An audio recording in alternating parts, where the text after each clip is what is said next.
where we last ended, little over a week ago. You guys had finished wrapping up in Delcrin.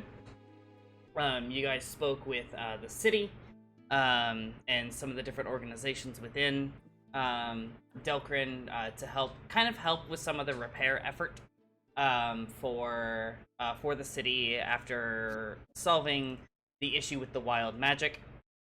You guys helped keep watch, make sure that no more monsters were coming. You guys helped, just in general, kind of rebuild. Callum was in the realm between with your newfound Orb of Light, which allowed you to cast Detect Magic at will. Callum was able to modify its detecting purposes to also start to detect the ether rips within the world. So you guys can now effectively see where there are large pockets of ether spilling into the world with this orb.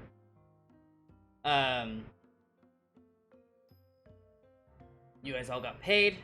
You guys divvied that money up. You guys went shopping a little bit, bought a few things.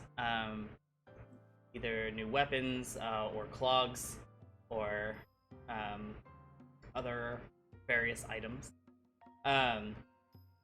Then afterwards, as you guys were leaving the city of Delcrin, Zelfa approached you about joining you on your travels to Felinora, where you guys accepted. And after kind of a long conversation about what it is that your mission is, what you're doing, you all took turns taking watch, where some of you had some interesting conversations with one another about kind of the future of this mission that you are on. And then you guys arrived in Felinora, where you guys decided to first head to the Weaves of Ether Institution, which is where Edwin got his magic education.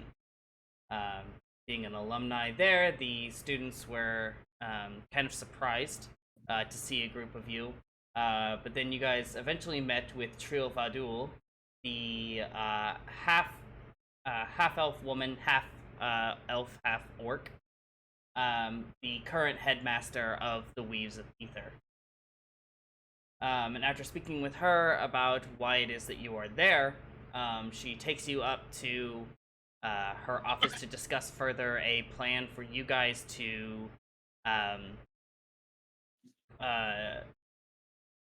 try and find the information you're looking for. She's basically giving you an in into the university to try and discover what you need about the NCG, because she has reason to believe that some of the rumors might be tied to the student body.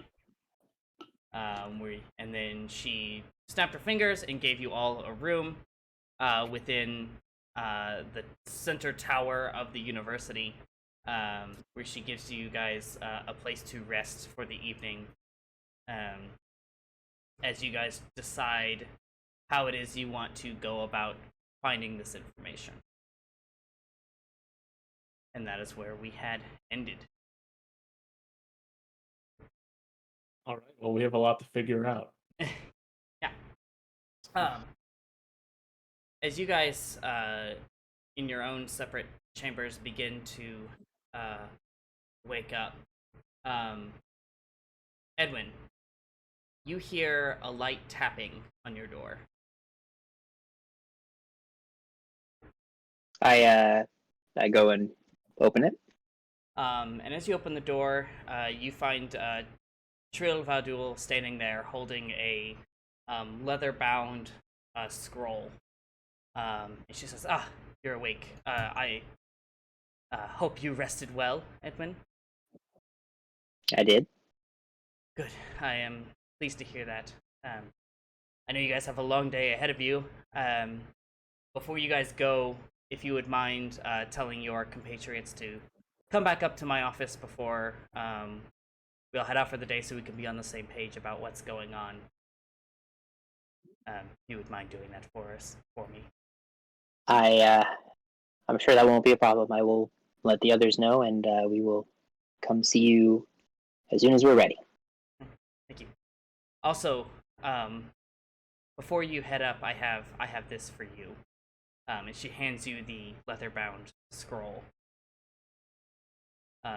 Says, Your master was very wise. And before the attack struck, he wrote this out for you. And we didn't find it until after you had left. But since you are here, I wanted to make sure that I gave it to you now. I'll take it and I'll unroll it and look at it. She says, I'll leave you to it, but please take your time. And she heads off as you start to look through your scroll. And in it is a message from your master. And it says, Edwin, I'm very, very proud of your progress here at the university. From somebody who always gets the weird look to one who many don't believe will accomplish much. However, your parents really believed in you, and I believe in you. I really am looking forward to handing this to you myself. I've spent the last couple of years working on this specifically for you. While I have a son of my own, I also consider you my son as well. And I hope you find this to be helpful. And then it's signed, Ranvin. And in it is a scroll with a spell to add to your book. And as you begin looking at it, the spell is very familiar to you. It is an improvement on a cantrip with which you are familiar. And the spell is titled Ranvid's Magic Arm. And I'll drag it to your character sheet. There you go. And I'll put it in Edwin's not normally one to show a ton of emotion, but I'm sure he's probably crying at this point.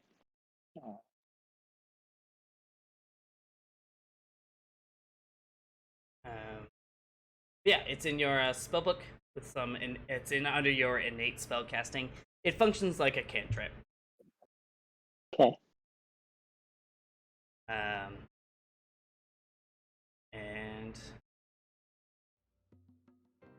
music's up. Yep.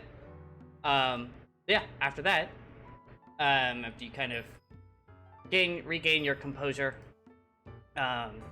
everybody starts to kind of congregate in the center of your little your floor of the university.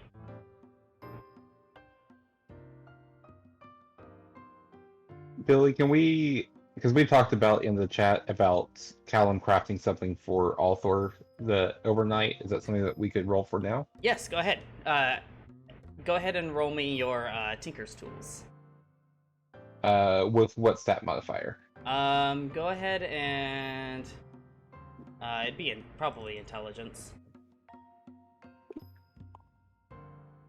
I'm just going to roll Arcana then, since it would be the same. Okay. Yeah. And I am trying to duplicate the Thaumaturgy cantrip. Okay. Oh! Yeah, so with a 14, you actually craft, hold on. Where'd it go? There it is. So as you are, I imagine you probably would have done this overnight. As you're kind of in your little portable workbench that you kind of have, in your toolkit, you actually craft starts off with the base as a ring of cantrip storage. And that you can put in up to 3 different cantrips. That's fancy.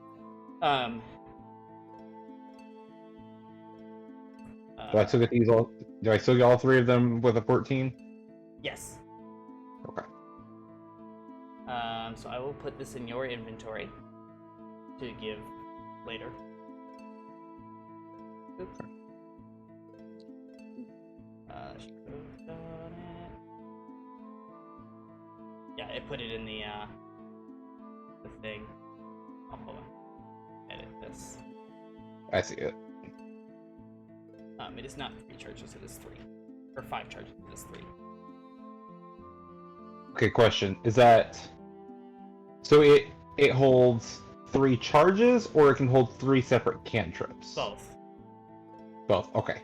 So you can put in 3 separate cantrips, but it gets It can only be used. used 3 So times you a could day. cast Thaumaturgy 3 times, but it can still hold the other 2. So it's not one of each cantrip, it's a matter of you have 3 options that you can use 3 times. Right, okay. There you go. That is what you craft overnight. I dig it. Do we need to pick all 3 cantrips now, or can I just... You guys can discuss that as if in the morning. Okay. When all together, you guys can make that decision. And you said we were gathering in the middle of the area. Is Trill still with us? No, I can't- she is up in her office. She just came down to hand Edwin that scroll, and then went back up.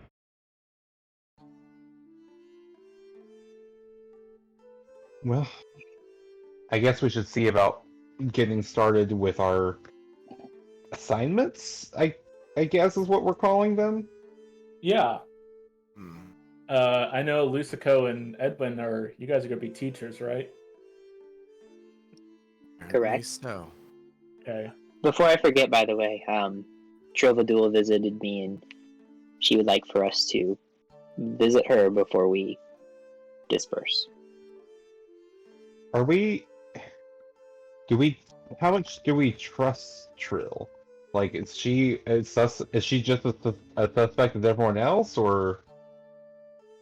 Yeah, what do you think about that, Edwin? Do you trust her? I have no reason not to trust her. She's always been good to me. Okay. She's always been fair and just from what I've seen. I have no reason not to trust her at all. I know You're that sure she's... it's her? Mm. What was that? Sorry.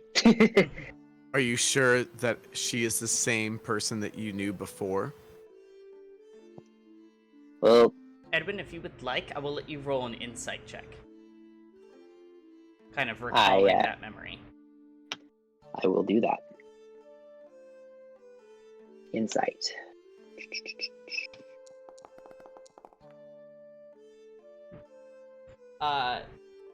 As you kind of rack your brain, trying to look for inconsistencies between when you last saw her and very recently. And within the last 5 years since you've been at the university, you could tell that she seemed to have aged quite a bit, but otherwise seems pretty well the same person. But, what race is she again? Half-elf, with orc blood. Do I know about their, like, how quickly those would age? You would. It's more like... It's like whenever you look at somebody who's been president, and you see the difference in age. Oh, okay. It's Okay, more so it's stress. been like Yeah. it's a stress aging. Okay. Especially since the last time you saw her, an employee died. Was killed by bandits, and she has had to kind of fill. They have not been able to fill the void that your master has left. Do you think their insurance premiums went up? I hate to tell you this, I don't think fantasy has insurance. Workers' comp? Yeah. How am I supposed to get my fantasy Adderall then, Billy? With gold, like everybody else. God. I just don't feel so sure that we can rule out the teachers as suspects. Especially with what happened in Delcrin and everywhere else. I hate to say it, but I'm starting to feel a little paranoid. Well, and it does kind of make sense that with magic of this power, yeah, I mean, it makes sense in terms of a skill level thing that a teacher would have the aptitude to handle it at least. Or could it be a teacher and a student working together? Or it could be Potentially. any. I guess that's kind of what we're trying to solve, isn't it? How I guess about we can't really check anything off. with our party, we could all split up and work in different groups with several of the other teachers. Because Althor, you are going to impersonate a student. Althor and I Yeah. were. Yeah. You and Anya both. So you two Yeah. could both go to two separate classes, so to speak. Asses. Investigate That's all I heard. classes to investigate I'm just gonna mute fellow myself. students and your teachers. Yeah, I mean, however the class structure works, I'm sure we'll probably do what we can to maximize the effectiveness, however that will be. Is there an entrance exam, or are they just going to go into classes since Trill is, I'm assuming, speaking for him? I kind of assume she was going to give us like some special treatment, like, I don't know, we transfer students or something. She find a way to cover for us. I'm sure she's gonna want to know our plan, and Yeah. For an exchange. Yeah. she will accommodate because she asked us to do this.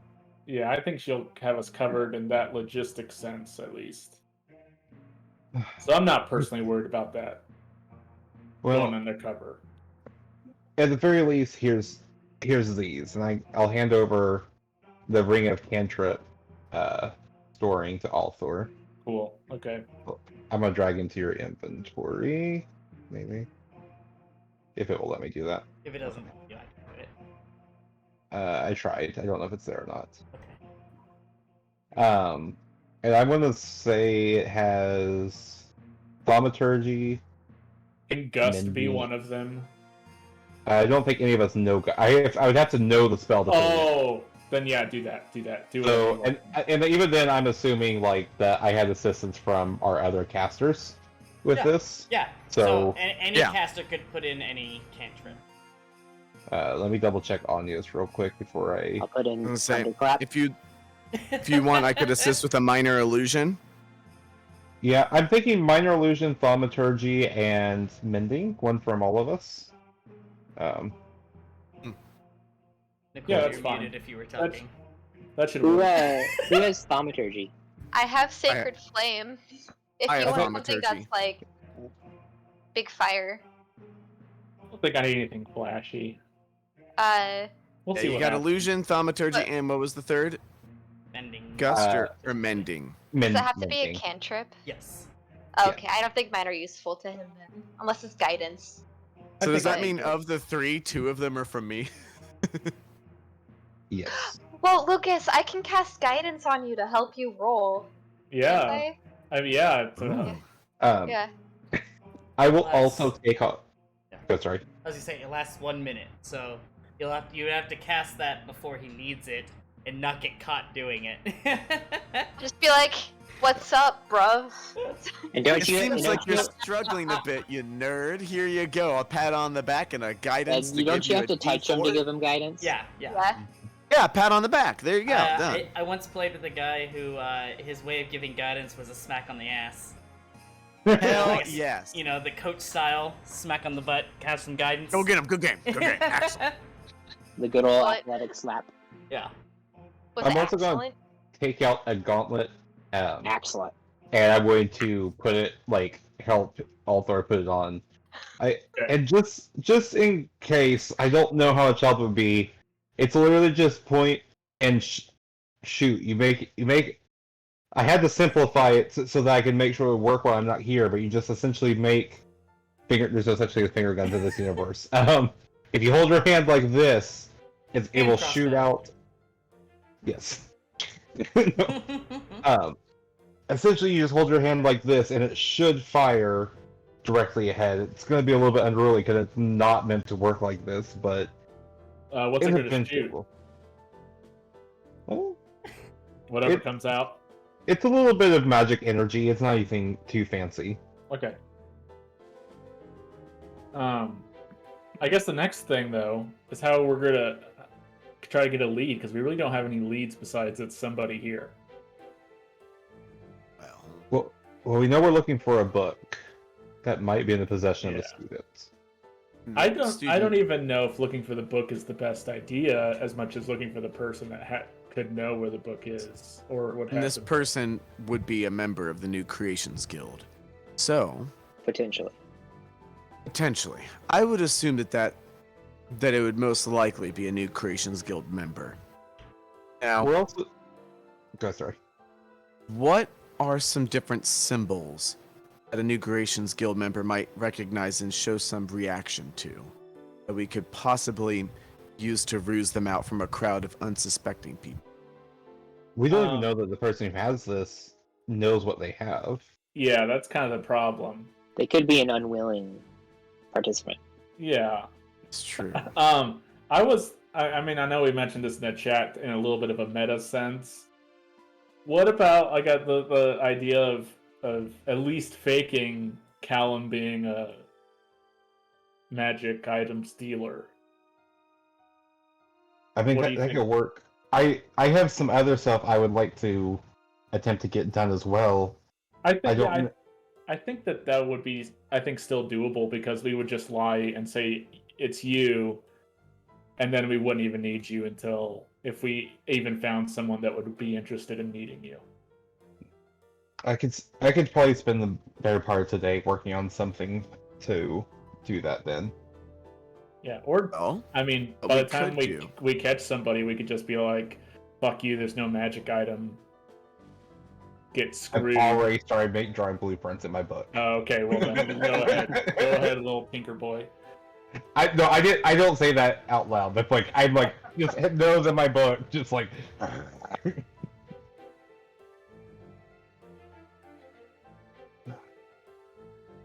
Do we So what think is that's enough of a start at least?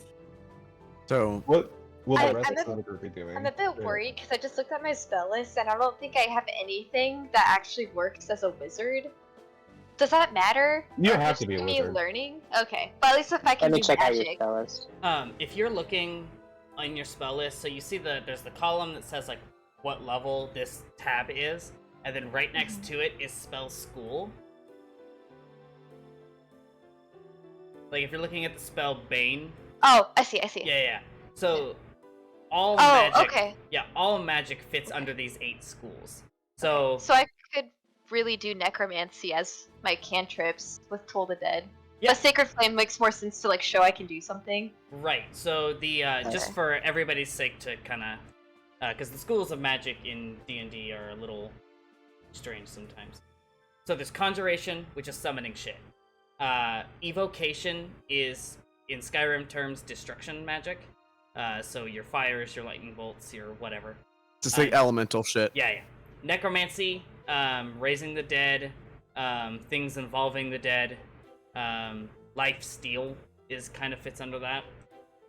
Abjuration is stuff like shielding magic, mage armor, armor of Agathis, shield. Oh, also thinking of Skyrim, it's the alteration skill tree. Yes. Transmutation, turning things into other things.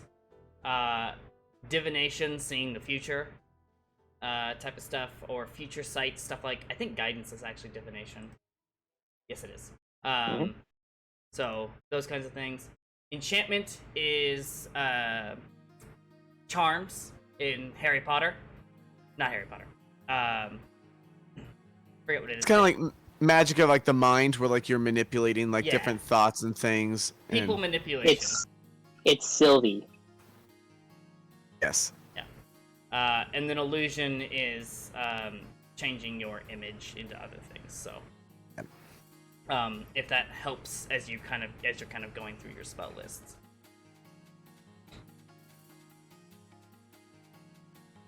I mean, I feel Is like it- we gotta at least just start throwing stuff against the wall and whatever sticks, we go from there. Jane, that's one of my favorite Joe Cat videos. Well, I also yeah, like the linked wizard one, yeah. I linked at the start, right, the part where he breaks into the song about the different types of magic. Yeah, that one's good. Mhm. Because, I mean, it's not like that we won't have a way to talk to each other or a way to, like, slink off and meet up if we really need to. Right. We also do always have the coins that let us talk to each other also. Yeah, and, you know, who's to say, like, I mean, we have our own rooms. We could always meet up in with our gauntlet or, like, our bracer things, too. No one else was in the room where it happened. So, and we got a tool. We got tools, so. I mean, I'm ready to go. We can speak to each other telepathically so we something don't give else. it away. I found something else that would help you, Lucas. Bless. Yeah, how long does Bless last? Like an hour, I Oh. think. I could be wrong. Hold on. 1 minute. 1 minute. Oh, never mind. I don't know what I was thinking of. Well, we'll see what tricky situations we get ourselves in. There's also ceremony. Yeah. I would You also. can marry someone. This is Edwin speaking here, but he's gonna say, I would also be careful with the necromancy spells. It's a little that school's a little tricky. A little, Are they the goth kids? yeah. I wouldn't join the goth kids. Kidding. I almost feel I like was I gonna say- should go with Althor so that in case he needs help, I'm there to back him up. I think that might be a good idea. I'm okay with any help that I could get, because, man, I'm going to need it probably. But we could be in So- different social circles if we need to be. Yeah. But yeah. before we do this, so myself and Edwin will be on our own teaching. Alan will be investigating from the side as just magic artifacts dealer. Callum's kind of got a lot of irons in the fire. Like, I have several things I want to do. It's just really going to depend on what ends up happening. I'll probably spend the most of the first day, or however long Billy says it takes, working on a simulation, or not simulation. You know what I mean? A fake artifact. Yes. So when you're And- not working, are you just gonna hide, or are you gonna go undercover? So my kind of idea is I'm working more in the town and less in the school. Oh, okay. I do have some research that Callum, and this is, I'm speaking out of character because it's faster. Like Callum has some research he wants to do that about like the school and stuff like that, which will be slightly relevant. But I think he's also kind of going to be looking at if there is someone working inside the school, the assumption that there's going to be someone in the town they're probably working with, because it wouldn't necessarily be safe to use magical means of communication within the school. I see. And Rysar, are you wanting to tag along with the students? Go with Callum? Probably not a teacher, I would imagine. No, I'm the janitor, actually. Oh, holy fuck. Dig it. Here Go for it. Just there mopping, listening. Slash drug dealer. Hmm. Hell He's yeah. out in the boys' room. From do have some things in Felinor that might be important for me to look at. So, Callum, I may join you outside of the school if I'm not teaching. Maybe investigating some other places because I think I have some ideas of good places to look outside of the institute. And if at some point in the future you guys need a little break from this, I have a place we can go to. Cool. All right, Billy, whisk us away. All right. Time. But we should probably Wait, go. Wait, Billy, Yeah, I we have gotta to talk go to pee. Squirrel I'll be right back. Okay.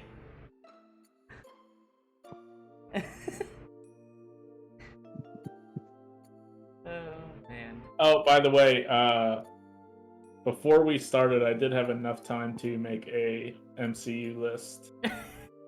All right, Wow. let's hear it. I'll just post it in meme Yeah. chat. So Brayden, did you see the source book that your new spell comes from? No, I did not, but let me look.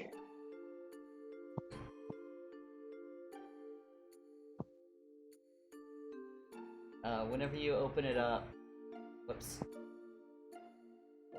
Can I delete Mage Hand, by the way? Yeah, I can get rid of it. Okay. I also had some questions about this, but yeah. the If you click the edit button, so it'll show cantrip, and then the school is conjuration, and then right next to it is the source book. edit button. It's Edit. Did you find it?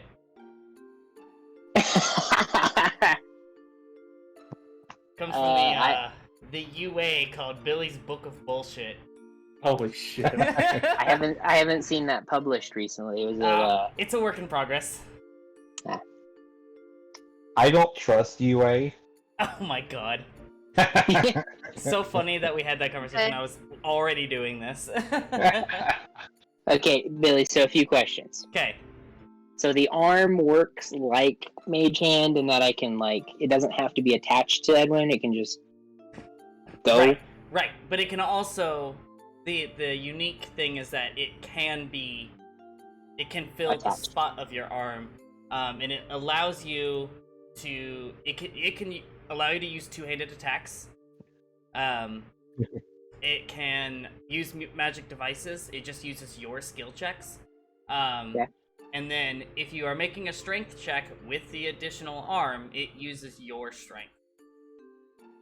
So on that topic, if I try to lift something with the arm but it's not attached to me, could that be a strength check, or is there a certain amount of like weight it could lift? It will be a strength check. Ah, sweet. Because Mage Hand inherently has its own strength. This scroll, or this spell in particular, was tailored to you. And so the arm utilizes its owner's strength. Oh, that's awesome. So yeah, so basically, but depending on the thing you're trying to lift, per se, if you're just using the one arm, that DC gets higher. So this one arm is not going to equal both of your arms, if that makes sense. Okay, So if you're trying to lift something super heavy with just the magic arm, that's just it'd one be the arm. same strength check, but it would be a higher DC. Yes. Gotcha. But So you now can't you can lift use... yourself to fly. Yeah. Not without a really high check. Really high. I'd like to throw myself over that. I want to throw myself without the catapult spell. We were talking the other day about making a Trebuchet and launching Edwin off through it, off of it. Or Shell catapult. defense before takeoff. Yes. God. Yeah, otherwise it functions pretty much like Mage Hand. Okay. It has the same range. It's a... it lasts until you dismiss it, sort of stat thing. And yeah. Awesome. And it can look like however you want it to. It can just be an exact symmetry of your other arm. If you want some other flavor, colors, that kind of thing, that's all up to you in that regard. So, I've got some cool ideas. yeah, that is your new cantrip. All right. Straight from Billy's Book of Bullshit. Well, you're getting ready to see the parties. Big one. Oh, I need to check out Yeah, Lucas's list here. I mean, while me being self-taught / having a mentor, so to speak, it's gonna be a little bit tricky for Lucico to pull off. So we'll see how this goes. Yeah, so you guys, after having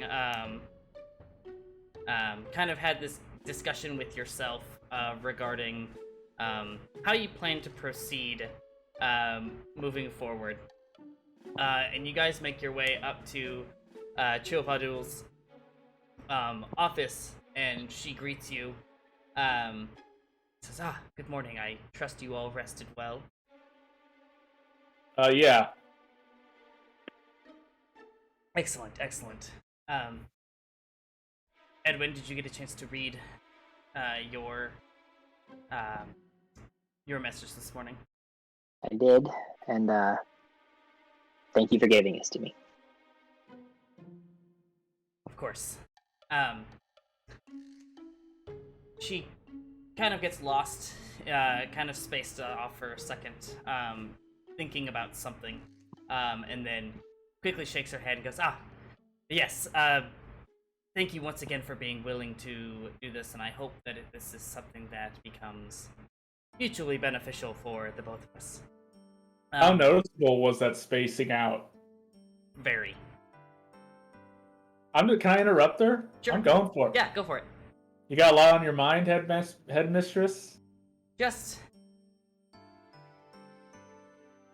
Edwin was given something that is very emotionally attached, or... And she stops again. Edwin's gonna cast Rambid's magic arm. And you all see, out of Edwin's missing arm, just this glowing spectral arm start to fill the space. Callum opens up his journal and tears out the blueprint for the prosthetic arm and just and tosses it behind him. Edwin's going to move the arm over to Callum and pat him on the back. He like detaches. Lucico will nod for the respectable cantrip and then go right back to reading his book. Cool. Yes.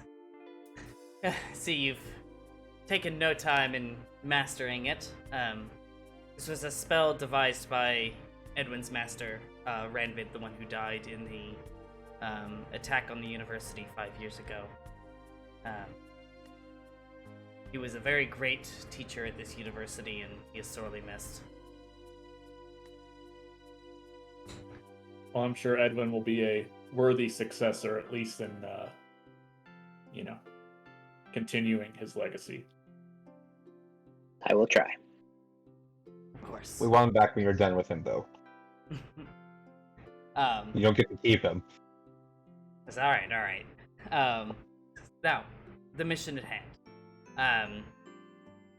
I trust you all have kind of taken a decision as to where you think you will fit best with your own skill sets. Yeah, upon further discussion and realizing I have absolutely no experience with magic whatsoever, we decided it'd be best if I went undercover as a student. The one with no magic capabilities is a student? Yeah. Have to learn somewhere. Yeah. Do you suggest that he should become a teacher instead? No, I do. I do not. I think this All is talk, no game. probably Dr. the Trace all the way. I was about to say. Yeah. I think this is probably the best course of action given our options. And she says, How he'd wave a wand. yeah. For one moment, and she reaches behind her desk, and you hear like the rustling of metal clanking in the desk, and she pulls out a black ring with a band in the center that is constantly changing color. She says, "Here, this will help you. This will help you in this, and I am going to also give you." Also from Billy's Book of Bullshit. Blackthorn. No, the Prismatic Ring. Okay. Now, I stole this idea from a homebrew spell, but effectively, familiar. yeah, effectively added it to this ring, where you are now, for twice a day, it has 2 charges, and it imbues your attacks with a magical effect. So you can kind of, if you are punching something, let's say, on a successful hit, you can expend a charge to roll a d8 to add an additional effect onto it. I put the ring in the chat. Actually, no. Anyway, so it's a d8. It's got red, orange, yellow, green, blue, indigo, violet, and 8 is special. Red is fire, orange is acid, yellow is lightning, green is poison, blue is cold. 1d8 for all of those. Indigo halves the enemy's movement speed. Violet blinds the enemy until their next turn.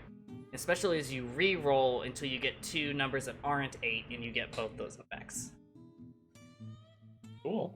Well, I'll fucking use that. And for the purposes of this, it doesn't normally send out a bolt, but you can create a little bit of magical energy if you expend a charge. Okay. Um, Thanks for covering my ass, Billy. Of course. And of course, you can pass any of your items around as needed, should you decide to do some other stuff. But she says, it's not entirely stable. It's, it's a timing-based sort of thing. Whatever the color it is, when activated, kind of determines what the effect is, and it's pretty unstable in predictability. But it should offer some masking of magical abilities. And the student body here, do they have a uniform that they wear? What I mean, I'm obviously wearing what I normally wear, but how is that going to work in fitting in? This school does not require a uniform, as each instructor is required to keep track of their students. Okay. So, whoever you are assigned to will know to make sure that you are present where you are supposed to be. Cool. What's the dress code? Don't Can I be wear my distracted. midriff top? Sure. You mean I have to change? Okay. Because Anya's wearing like a half torso. While Lucico's just in his all black robe, is like wearing this. No, you will find. No, it will not be a problem so long as you are wearing something. So spaghetti straps are in. That's what I'm hearing. Spaghetti straps are what? I think What is spaghetti? Where? for I believe she said in what spaghetti straps are. for the assignment to a teacher, do you have anyone particular in mind that you'd like me to go to, or Anya and myself to go to together? Ultimately, if you have a preference of a school of magic, obviously, Althor, it's not gonna really matter too much. But I do sense some magical prowess within Miss Anya here. So if there is a preference in a school, we can certainly line you up with the teacher that has the most experience in that.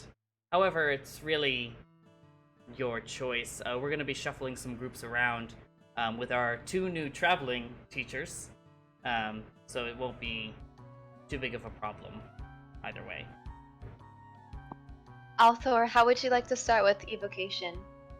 Yeah, we can go with Fresk, the evocation and enchantment teacher. Young you will enjoy Fresk a great deal. Is there anything we should know about him going in? No, I think he's more,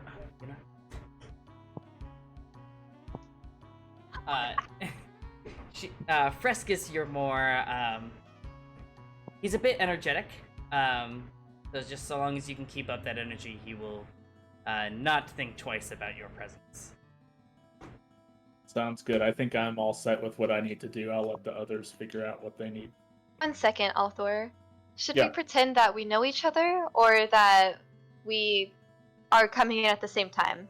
Which would be less suspicious? I'm pretty sure a lot of people saw us coming in together yesterday. Well, I mean, between Althor and I, since we're going to be 2 new students at the same exact time.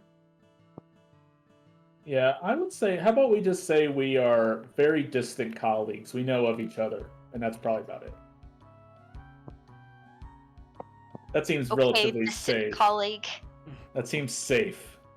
We're work friends. Yeah. Do you both go by new names, or are you going to just stay with your actual names for this? If anyone asks me my name, I probably won't use my actual name. Same here. If Althor not, and I have devised cover Yeah. names.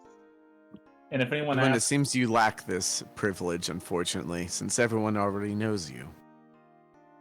but if anyone asks me my name, I'll have something to tell them. And if not, I will just remain inconspicuous. But I think that's everything for me. Great. What great. was schools of magic? What schools of magic does the illusion teacher teach outside of that, or is it only illusions? Hold on, Yuna is on my mouse. Hold on. I can't get to my notes. Isn't it normal? Isn't it normal for a cat to chase a mouse? Yeah. The teachers, Eric, are in the planning chat. Let me look at that. Yeah. So they put what school they teach at the end, if just for easier Yeah, reference. some double for you. up. So Evel, the tiefling woman, teaches. Again, every teacher. Think of it like, for lack of a better example, elementary school, where each like homeroom teacher teaches all the subjects, but some of them have specialties in that area. So no matter which teacher you pick, you will be assigned various schools, but they have their peaks, if you will.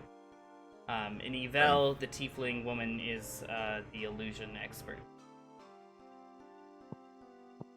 I think I will be mainly focusing on illusion magic while I'm here. Excellent. And Edwin, I imagine you'll cover some conjuration aspects. I'll go with what I know, Excellent. what I know best. Headmistress, I do have a question.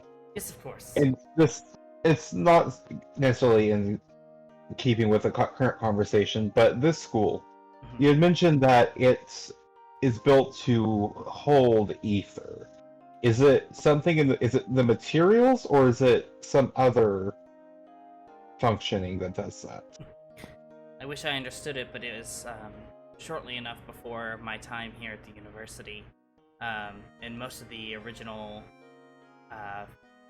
founders are no longer with us. As you know, the Calamity rocked quite a bit. And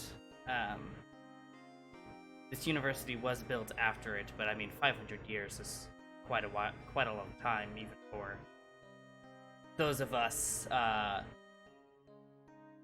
who live quite a while. All we know is that there is a large deposit of ether in this area that allows us to practice a little bit more freely here. Off table for a second. Did you not mention last session that there was something about the school specifically that harnessed that power? There is something about it, but she is telling you that she does not know it. Oh, okay. I was just making sure. I'm okay. Yeah. There's no text or anything surviving that details this. I'm sure that they would have wanted to write it down in case something ever happens. It's possible. If it's going to be anywhere, it's going to be in the restricted area in the library in town. Ooh. Okay. May know That's- something about that. Hey Billy, Yes. what's your classification system for the Forbidden Library? Alphabetical order. That's fucking stupid, dude. You can't I am browse not- then. I am not a Hey, library. hey, Nicole, My Shut up. subject. You asked Cole. me, and I chose the answer that would annoy you the most. Cool. It's not that bad. Cool. They use the Dewey Decimal System. Bro, librarians Forbidden. actually hate the Dewey Decimal System. Said I death. just- DEA. Was H. racist. Just so Oh. you know. No one knows What that. about It's kind the? of crazy. But what about the Yeah. Dewey Every crop. Decimal System? Not decimal. Decimal System. Death. And I would that be only for it. includes your book, Lucica. Oh, you don't know. Maybe there's a lot of other friends down there. We'll have to find that out. So, Callum, did you find out what you were a place to start at least? I guess you do know your Yeah, that was all the information I needed for now. Cool. I was writing my notes so I don't forget. Really, I didn't mean to derail. I just Good wanted man. to ask you in Mhm. quietness for a second, just for jokes. Uh-huh. No, I know, Front of and the that's why whole I chose the party. one that I knew Okay. would annoy you. Library Congress is the best because then if you're interested in a subject, all of the things that are similar to the book you're looking for are right next to it. Yeah, but if you know your book starts with B, you know where to look. Anyway. You can find Billy's Book of Bullshit that explains it somewhere. Yeah. Which is also very nice alliteration. Yes. I spent an embarrassing amount of time on that. Anyway, and you, Rysar, Yes. where are we depositing you in this escapade? I need to think about how to present this. Hold on. While you're thinking on that, she goes, and I should mention, I have not told any of the staff that this was happening. I will take care of the whole logistics behind it, but as far as they know, you are exactly what you say you are. Okay. You are all either friends of mine or some very promising students that I have deposited into a classroom. As far as anybody knows, we cannot rule out the possibility that there may be a staff member involved. As much as I shudder to think that any of them might be, it's just not something we can rule out. So do your best to actually blend in. That's the plan. So, are you in need of, like, I don't know, any janitorial staff, or She stops just at give me, this. give me something to work on? Just She like, goes- yeah. Maintenance worker. Building services. What services? Building. She says, well, I guess we could make that work. Normally we have the construct kind of take care of a lot of that, but we could always say that it requires a little bit more upkeep than normal. You do not get to eat the microphone. Stop it. I saw your psychic Sorry, blades. sorry, that's could- my fault. I'm What? looking Your forward to psychic this. blades could impersonate other spells potentially. Wait, that's a thing. No. Oh. I mean, you could summon them. I'm That's about it. That is a form of magic. Or It's right up there summoning with them. Althor's summon blade. I It would thought be- about it, but I'm not going to. Could He's- be conjuration. You would just be extremely limited outside of what you And- can do and- in conjuration. you do right have after that. produce flame. That is True, a which would be thing- good for evocation. And let me check. And one you'd be more thing. Is Very produce, limited outside of isn't- that. So produce flame conjuration? It is yes. You also, Oh. since you've hit level 3, you're level 4 right now. You can cast Burning Hands once a day. Right. So you've got fire stuff. sounds like Um, you could actually pass off for some conjuration school stuff right now. I don't know. I kind of want to see the RP Minotaur? moments between Ryzar and the construct. You know what? I'm here Yeah. for it. Yeah. So yeah, that would be a potential option for you. She says, I have just the thing. And she reaches behind her desk again. Again, you hear a bunch of, like, clanging together metal. And she pulls out a massive ring of keys. But none of these keys have any tines on them. They're just single. They look like wands. And she says, all of our locks are magically handled. And so if there's trouble afoot, shall we say, this will give you access to any of the rooms within the university. And she hands you this ring of keys. I will need Thank those you. back at the end of this. Those are not ones you keep. Darn. Copy them. There is not a fantasy Walmart where you can get your keys copied. Damn it, Billy. He is a rogue. If these He were is a real, rogue. if these were real My- keys, maybe. These are magically, like, attuned keys. My dad is a locksmith, so you can't really call him for that. You're like, my magic key doesn't work. Well, who cast the spell that did it. They're dead. So you're just gonna have to change Yes. the lock. Can I telepathically speak to Rysar? Of Please. course, always. So I guess just telepathically, if you would like to, if you want to investigate the headmaster here, you could use these keys to your advantage. I'm just gonna say that only telepathically. I'll just nod.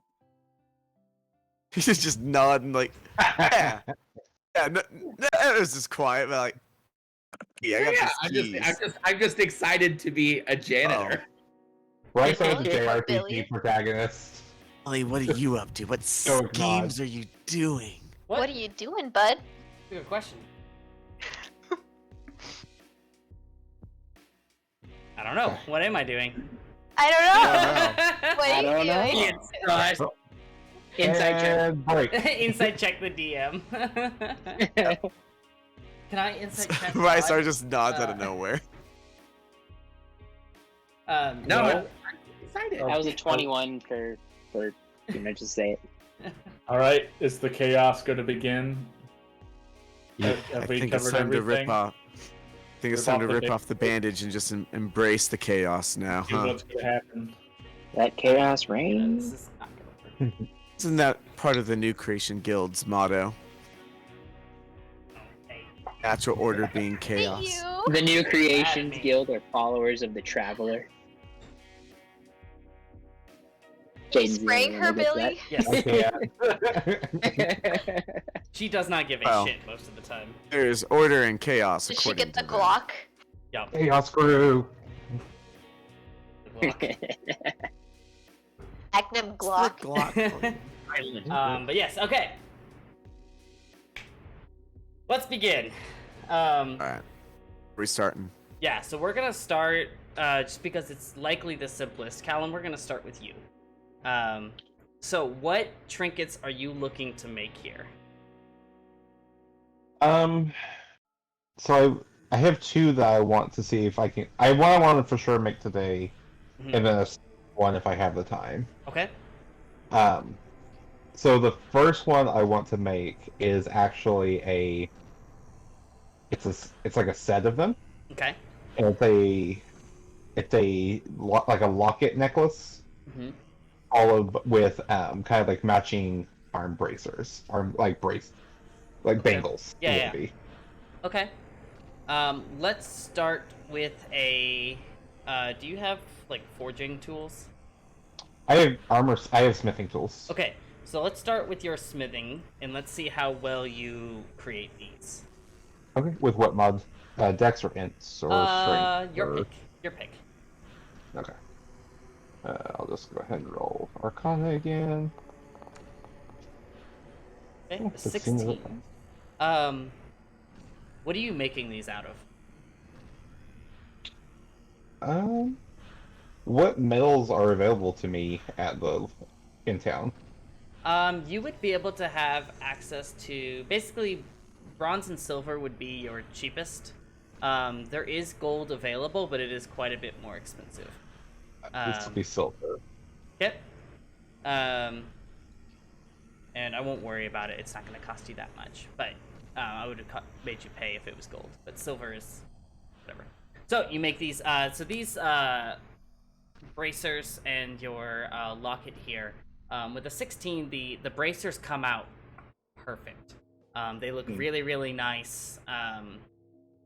The molds you had for them just fit really, really well. However, the locket being a much finer tuned forging task, the design on the locket front is a little bit warped than what you wanted. But it's still a functioning locket, nonetheless, with the bracers. And just for the record, I did not buy them under my normal guise. I went in and I used a fake name and using Okay. Mask of Many Faces. Okay, great. And then that's Yep. very good. The other thing I would like to do is I want to buy some like fine paper Okay. and like a book binding, and I want to do, I want to like essentially make a fake spell book. Okay.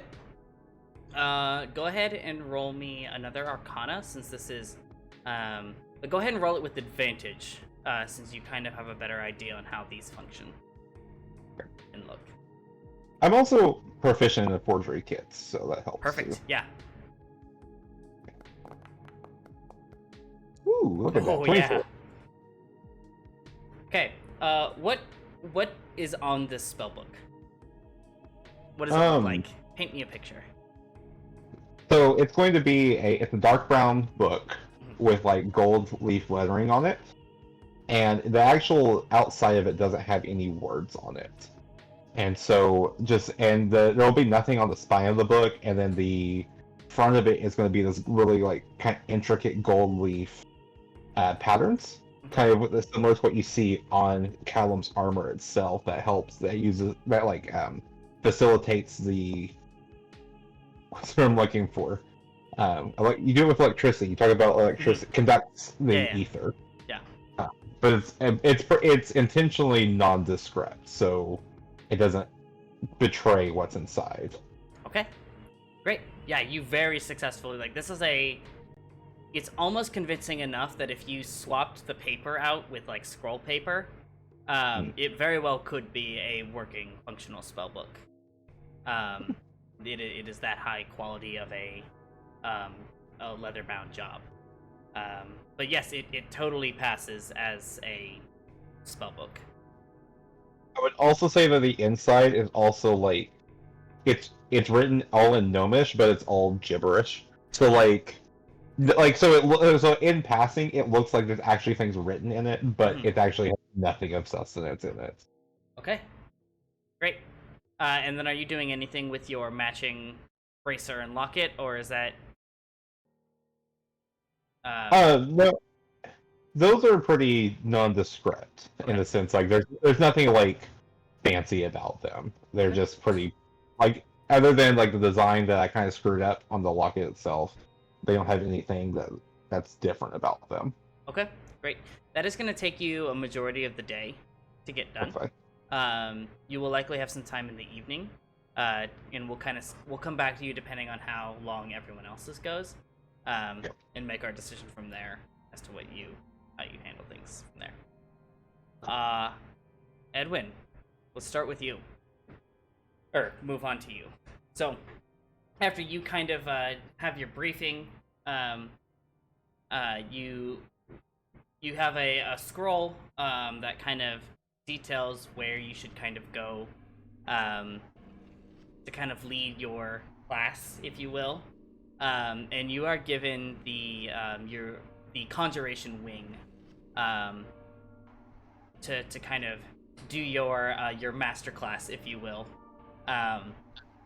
And as you walk down, you're greeted with the familiar sight of your wing, where you were known to spend a majority of your time with these summoning circles around, with a scroll next to each one on each type of summon. As you're walking around, you've noticed that the spells within them have gotten much weaker than they were before. Before you were raising like multiple creatures. Each scroll now only has one. And then you notice that there's a change to the spell scrolls themselves, that the creature is bound to the circle. It is not allowed to leave. Whereas you recall at one point, you were giving full instructions to these summoned creatures. But as you're pondering these things, within a few minutes, a group of 5 students walks in. There's a human boy, an elven woman. You see a tiefling man, a dwarven man, and then you see a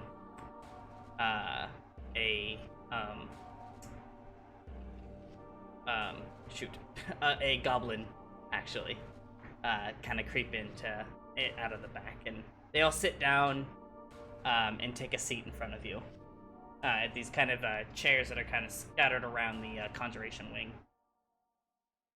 So you said human man, elven woman, tiefling man, dwarf man, and goblin. Yep.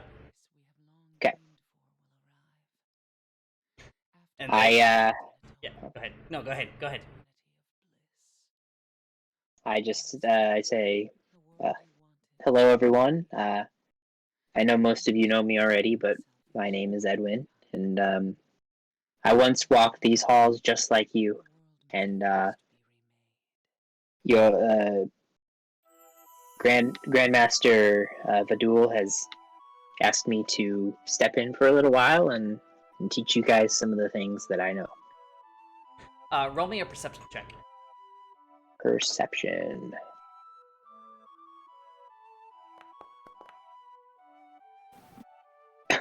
Team. Nice. The students here are, a lot of them are fidgeting pretty heavily. They seem pretty nervous. This is, to your knowledge, you never really had master classes like this when you were a student, so you would imagine that this is probably not a thing that happens very often, if at all. And so they are extremely nervous for this. I notice that and I say, "Don't worry. We're all here to learn. Even I am looking forward to learning something from you all. So, if you would like to introduce yourselves to me a little bit." The human boy, probably about 12, 13 or so, goes, "Well, my name's Alex. I hear you're a conjuration expert. Is that the case?" It is the school of which I am most proficient. Yes. Awesome. I am. Summoning things is really cool. I can't wait. The elven woman goes, my name is Jen, and and she just stops. The goblin out of nowhere chimes in and goes, "What happened to your arm?"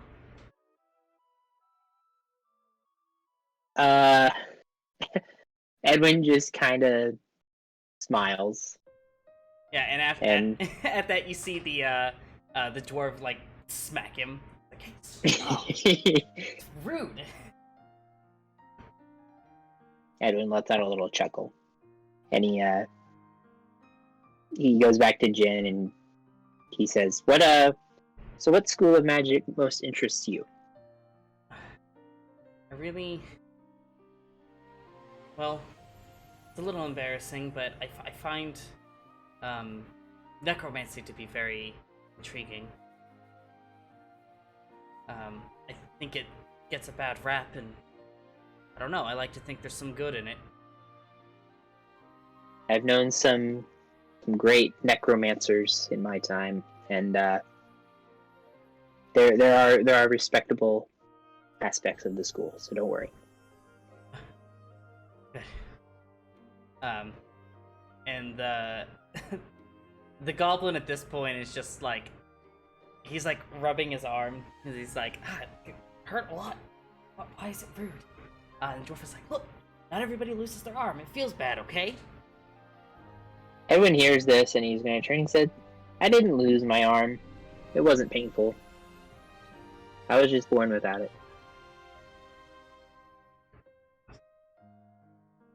Oh, okay. And he just leaves it at that. Okay. Edwin's actually going to directly look at the goblin and ask, "What's your name?" My name's Gronyor. It's it's kind of weird being here. I normally get attacked a lot.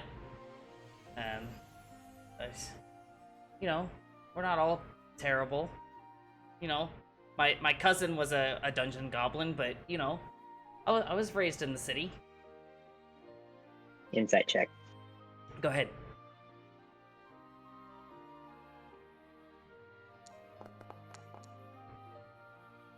He is totally bullshitting you. This goblin has definitely never set foot into the city until recently. Okay. Edwin just smiles and then he turns to the tiefling and asks what his name is. Oh, well, my name is Falgor. And you know, I'm very excited to be learning more magic, and I hear you're a very esteemed wizard yourself. I'm interested in it all, Sir Edwin. Just Edwin is fine. And then he turns to the dwarf. Yeah, and the dwarf goes, "Aye, the name is Stormfeather, and it's you know, my parents weren't exactly excited about me being here. They were all smithies and miners themselves, and find the pursuit of magic very interesting. Feel like it can make the creations that they make even better. It's the next step: mining, smithing, and then enhancing." Stormfeather, if I may ask, where are you from? I am from the Pelfondra Desert. I've traveled a long ways to be here. Indeed you have. And then, I guess the first thing Edwin would want to kind of like teach him, I guess, is about minor conjurations and kind of how to do that and what their uses are. Yeah. So, give me the kind of the base. Like, what is it specifically that you want them to know by the end of this? I'm not gonna make you roleplay a lecture. We teachers know that all too well, huh? Yeah, right. I guess like, well, I kind of want them to learn to use their imagination and conjure up something, just anything, I guess, kind of just an image that they have in their brain. And I'm actually going to kind of pay close attention to what they make. Okay, yeah. So you kind of give me a performance check. Performance.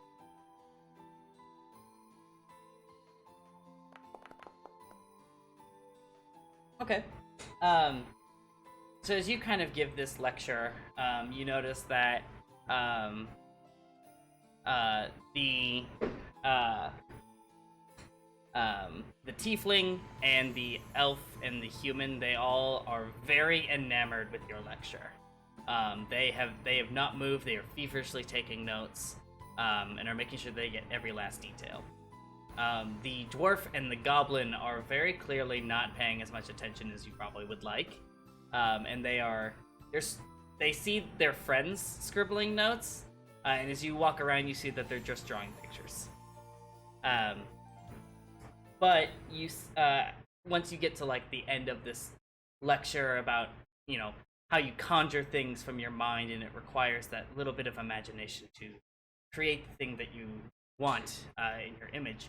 The three that were taking notes all create this illusion of various like the first thing that pops into their heads, like the tiefling conjures up like a small image of a dagger. The human man conjures up a sort of like cooking pot. And then the elven woman conjures up a almost like a, not quite a mirror reflection of herself, but pretty close. Like there's a few details that are off, but it's pretty good. The dwarf cannot even get the spell to function. Their somatic hand movements for the spell are completely wrong. Like not even close, like not even like backwards or anything, just completely wrong. The goblin, however, their spell is like starting, and I need you to roll an investigation here.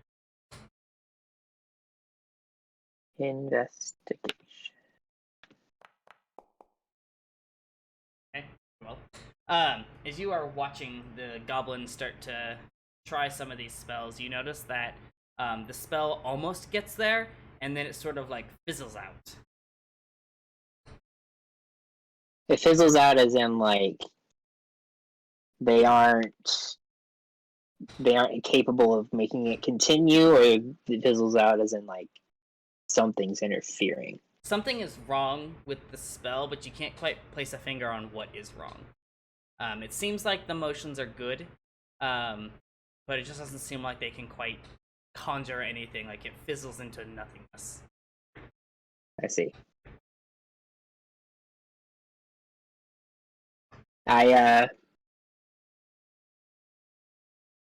So I guess like I'll see these 5 again at some point, right? Mm-hmm. Oh yeah, yeah. Okay, and I'll leave it there for this class period. Okay, great. And you know, the class period ends, and you send them out on their way, and we will cut to. Let's cut to our 2 students. So you all are, Althor and Anya, you're in a classroom with Fresk, the gnome wizard, who, and in your classroom, you're in the evocation wing, which is full of like these, they almost look like glass batting cages, with these like circles, down on one end, and then like some sort of target at the other end. And you guys have a couple other students around you. A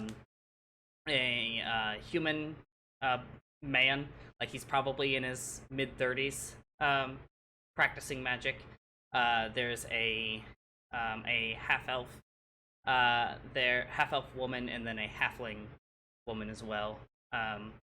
With you, probably in their early years. You know, early for elves being 40, 50 years at this point. And then you 2.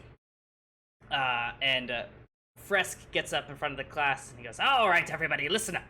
And Fresk, again, he's this very, very tiny gnome person, but he's got this very, very colorful robe that's made out of many different materials that are weaving in and out of each other with different colors. It can be quite distracting if you are not focused on what's going on. And he goes, "All right, as you guys can see, our glorious headmaster has found some new students to join us today." And he looks directly at you 2. And it's like, if you guys would be willing to introduce yourselves, since you'll be here with us for however long you're here with us for, studying magic under our wing. Althor's gonna stand up and just try to like pad out any creases in his clothes and like compose himself. Are you wearing anything new, or is it still your typical outfit?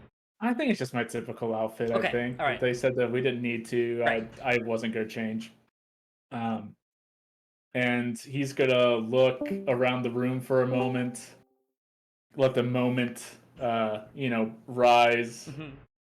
And he's just gonna be like, "You can call me Lucas," and he's gonna sit down. So he goes, "Okay, Lucas. And you, young miss?" Hi, I'm Nicole. I'm from Aunt Lumel, and I have a pair of clog dancing shoes. They're like wooden. Bye. Are you just sitting down? Yeah. Okay. He's like confused by you saying goodbye, and he's like, okay. Well, welcome, Lucas and Nicole. We are glad to have you here. And welcome to Evocation class is where we're starting today. It's everybody's favorite school of magic, because every aspiring wizard just wants to cast Fireball. Well, we'll get there. But today, we're going to be looking at some basics of evocation magic. And as he's going on and on with, kind of talking about how at one point evocation comes from the elemental planes. They used to pull magic from there, and now with the Aether Sip in, we created ourselves. yada yada. You know the magic stuff. What are you doing during this lecture? Is anything in particular, or are you just letting the lecture pass? I'm gonna be looking around the room and kind of take a tally of who seems interested in the lecture and who doesn't. Okay. Anya's going to be sort of like anxiously like fidgeting because she's realized she's never done anything like this in her entire life with this big of a class. But she's also like sort of looking around, but she's becoming like she's fidgeting too much to like really be like discreet about it. Yeah. Lucas, why don't you go ahead and roll me a perception or investigation? I'll let it be your choice. Which one's better here? Perception it is. Okay. Let's see, perception. Yep, 13. You find that, at least from a quick glance, everyone seems pretty bored. It's the equivalent of like having a lecture in gym class. Like, nobody wants to sit there and just sit there. Like, they want to do something. They all seem really, really bored. And Anya, as you are fidgeting, I'm gonna roll with disadvantage. Are you also looking around? Yeah. Okay, yeah. Go ahead and just roll normal. Okay. Fucking roll a 17. Yeah. 22. Hey, the wisdom's your main stat, bro. Yeah. You see that everyone is looking incredibly bored, but the halfling is spending their time scribbling in their notebook. But from where you are, you can't really get a good look as to what it is. Is Althor near? He's Well, we have our coins. Well, I know, but it's Althor near the halfling. You guys are all like somewhat near each other, but you would be making yourself very obvious if you were to lean over and look at this notebook. Maybe I'll just grab the coin and sort of like, since I'm fidgeting, like, that's not really fidget toy, but like I'll just have it like in my hand. Yeah. And while I'm holding it and like fidgeting, I'm gonna like contact Althor and say, the halfling seems to be doodling. Sus? I'll keep an eye on him. Okay. And as you're like hardcore fidgeting, Anya, Fresk goes, Miss Nicole! I'm sorry, is this lecture not enough for you? I'm sorry, Mr. Fresca. I just haven't been in a class this big before and I'm really nervous. Well, there's nothing to worry about, just the fidgeting's a little distracting. And he takes stock at the classroom, and he realizes that the only one actually paying attention is Althor. Just sitting there and listening, is Althor. And he's like, you know what? Experience is the best tutor, he says. Alright, everybody, to the firebolt cage. And Firebolt. And he brings you to one of these sort of like glass cages with the circle on it, and he says, "So, class, these cages are safe, totally safe, ways for you to practice your spells. And it gives you a chance to practice some different spells. The first one we're going to learn today is a cantrip called Firebolt."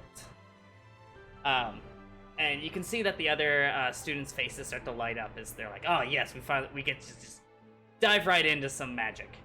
While this is happening, can I clap Althor on the back and give him guidance? Sure. Would that help with that? Roll a sleight of hand. Man, Okay. Oh fuck.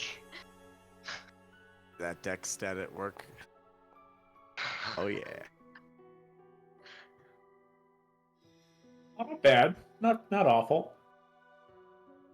Once.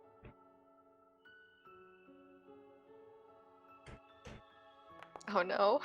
I also like how you called him Mr. Fresca. I couldn't remember his name, so I thought of Barry.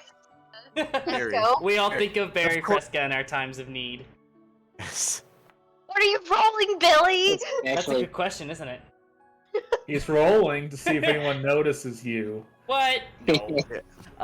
Yeah. Yeah, as you clap Althor on the back and cast this guidance on him. And you take stock around you. It does not appear that anybody has noticed what you've done. Nice. Nice. And yeah, Althor, you now have guidance for 1 minute. All right. And he goes, well, class, would anybody like to go first in the... all you're going to do is going to take a chance to cast Firebolt at the target dummy down the lane. I'm not gonna say a damn thing. And I'm also gonna be in the back, just like trying to hold my hands behind my back, so I'm not like drawing attention. He kind of takes stock, and none of the other students really they kind of look at each other like they don't want to be the first one up. Oh, can I do something? Yeah, sure. Do I know the halfling's name? You do not. Okay, though. Hold on, though. Okay. I'm gonna do something here with minor illusion, I think, though, if I can. Okay. Because I can still make the sound come from somewhere, right?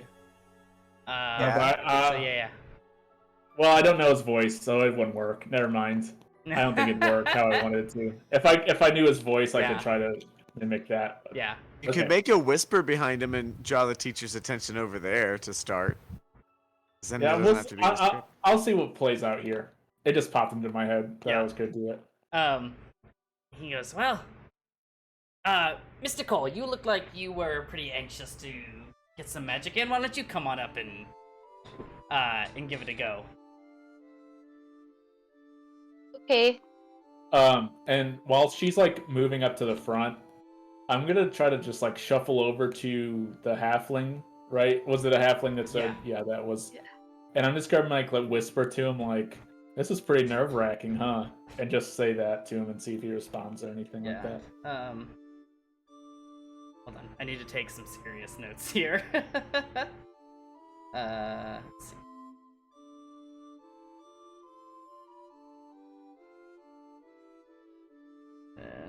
Okay.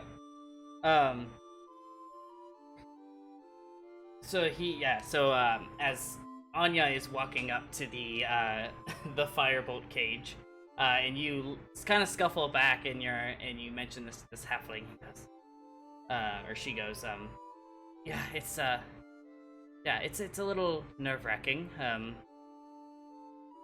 Magic can be a little scary sometimes, but I'm excited. How about you? I'm absolutely terrified. And that's all. That's all I'm gonna say. I'll be done with that. Okay. Anya, so you step forward into this this firebolt cage, and you step onto the circle. You feel this strange sense of almost understanding, but also this strange energy coursing through you. And here you are in this firebolt cage. What do you do? I'm going to nervously turn back to Fresca. I still don't remember his Fresk. name.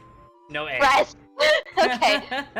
And I'm gonna say, is this the right hand motion? He goes, no. I guess I should show you first. And he kind of gently motions you to the side, to step off the circle. And he just steps in the circle and he holds up his hand, and he concentrates until a bolt of flame appears, and then he chucks it at the fire dummy, or the training dummy at the end, and the fire dissipates upon impact. He says, you just have to concentrate and think about that flame peering into your hand. Okay. Anya steps back onto the plate, and she holds her hand out, thinking of summoning this flame. Would I be able to summon a fireball, or do I need to use Sacred Flame? So here's what I'm offering. You can make a straight D20 roll to attempt a firebolt, or you can just cast Sacred Flame and hope that nobody notices it's the wrong spell. I'm gonna try to roll a D20. Okay. What was the formula again? /R space 1D20. Okay.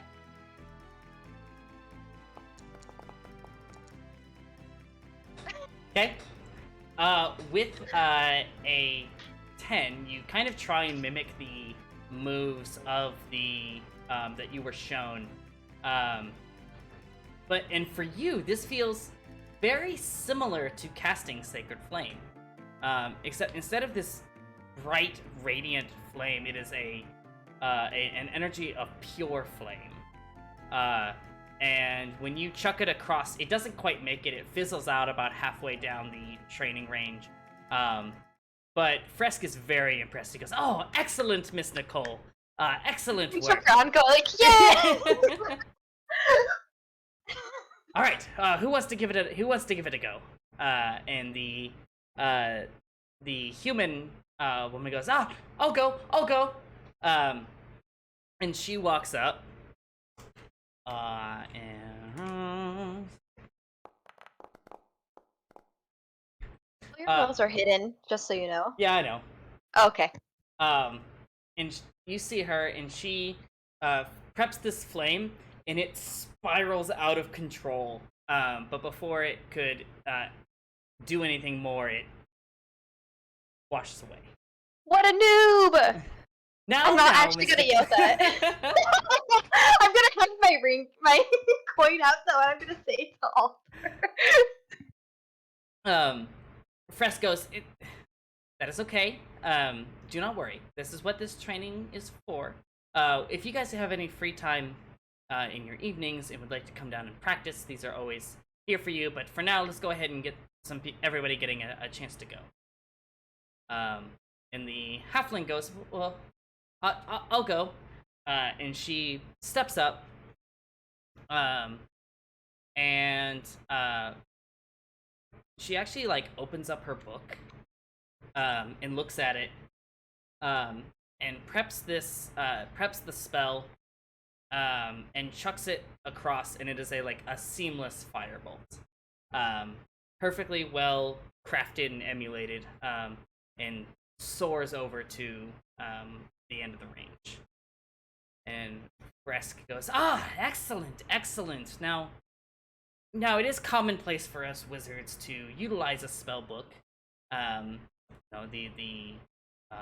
rituals for casting these magics can be quite taxing. However, with these circles, I encourage you, Genevieve, to maybe try and make it a little bit more natural. And she goes, yes, understood. And she walks back to the rest of the group. Is she going to be next to me where since I chatted with her? Yeah, so everybody's been just walking back to the same spot they were standing beforehand.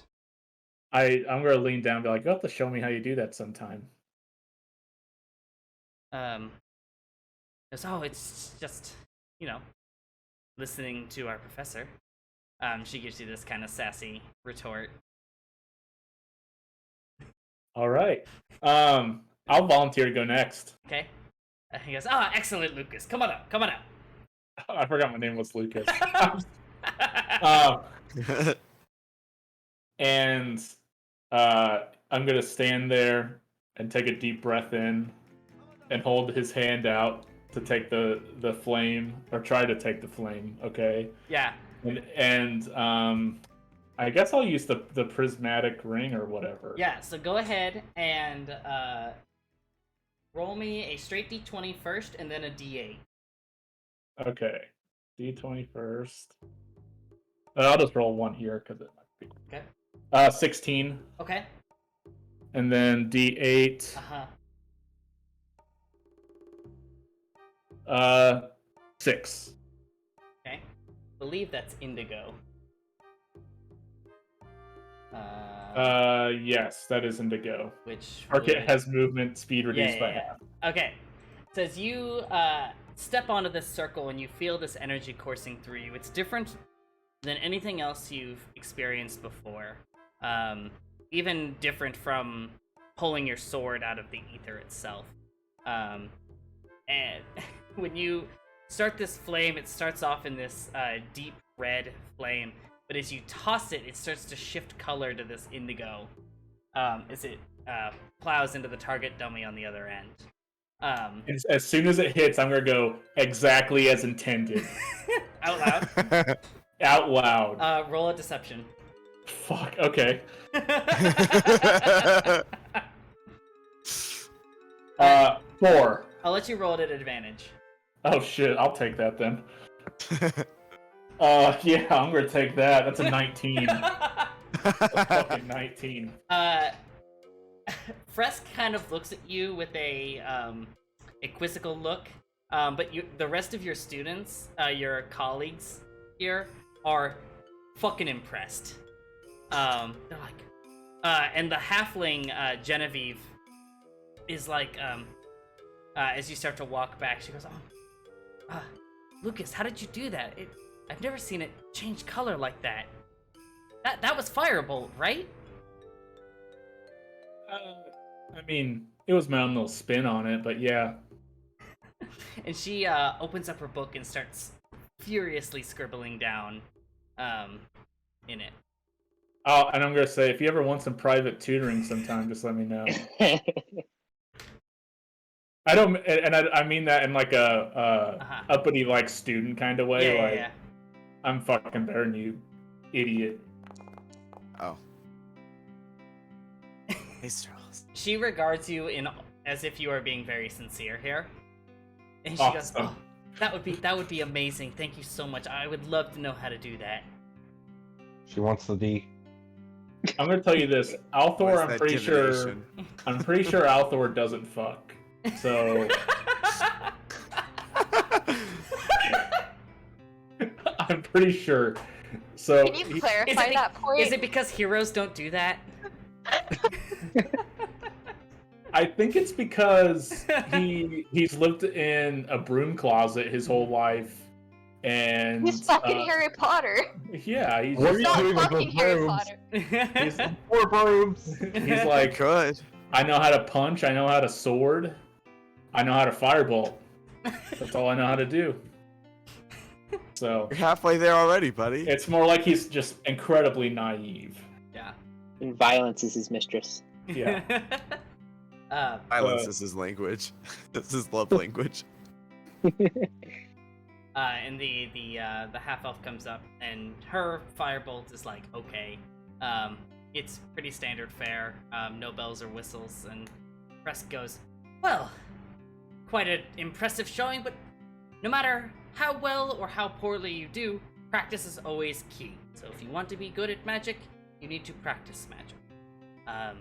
That is where we will end for today. I'll see you back all tomorrow. Thanks, Professor Fresca. It's Fresk, but you're welcome.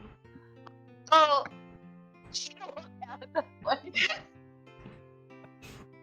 All right, Lucico. Alright. Which sector would you like to teach in?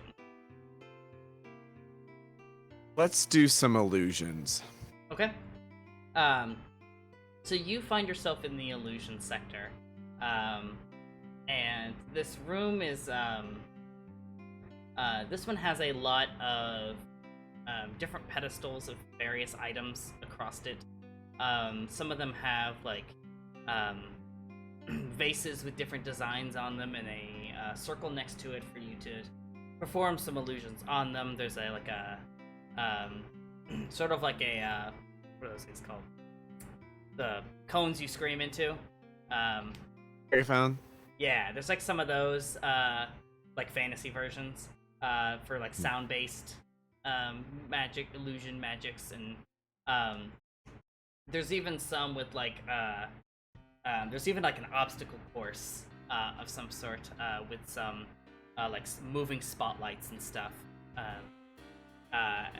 which you could kind of see as like some like thievery training or something of that sort. And yeah, you have this kind of classroom to teach in. And as you're kind of acclimating yourself into this room, you start to see a few students kind of walking in. There is a gnome man. There's a human woman, and then a half elf.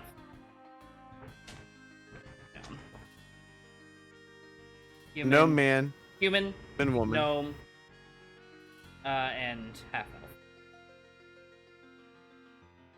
Is a man was the gnome, woman was the human, and half elf was. Woman. And it's a, pretty small class, but you have 3 students here to teach some illusion magic too. Greetings, class. My name is Professor Waisrin. Before we start, I was curious as to what you all know about illusion magic currently. The gnome man raises his hand. He goes, Sir Waisrin? Yes. Illusion magic is looking like something else, right? Some instances, correct. The human woman goes, excuse me, it's illusion magic is, sort of like disguises or creating things that aren't there, or, sort of masking a scent, if you will. That is correct. Deceiving others, vision, what they perceive with their eye is the goal of illusion magic. The half-elf, woman goes, Waisrin? Yes. You're kind of scary. Do you know that? Yes. Do not be afraid. I'm here to teach you, nothing more. Why don't you roll me Be not afraid. Yeah, why don't you roll me Deception check? I was gonna say persuasion, but you can... Persuasion? Yeah. Okay, Professor Snape. Yeah, let's see.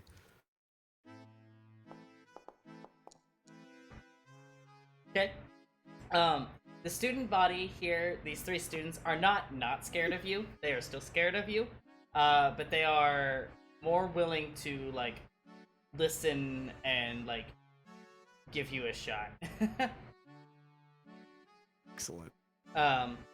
So what is it that you are teaching them about illusion magic in this case?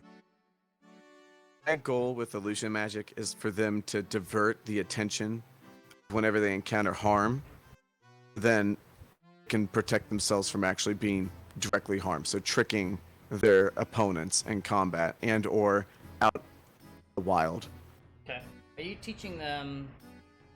Some minor illusions, so Okay. potentially like learning how to make false doorways or false small objects for creatures or whatnot to be distracted by.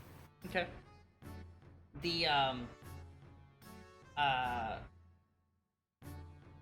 The human woman kind of goes up and says, would you be willing to see us kind of test this out a little bit? I'm curious what your thoughts would be on it. I'll be willing to watch some of our earliest illusions. Start with something simple. I'll point over to you said the vase with like the elaborate images. Mhm. Let's learn to create this. And I'm going to start out by recreating it with my minor illusion spell to copy it exactly in the empty spot that you said was off to the side for it. Yeah. So Okay. watch carefully, and I'll show like doing all the different actions for it.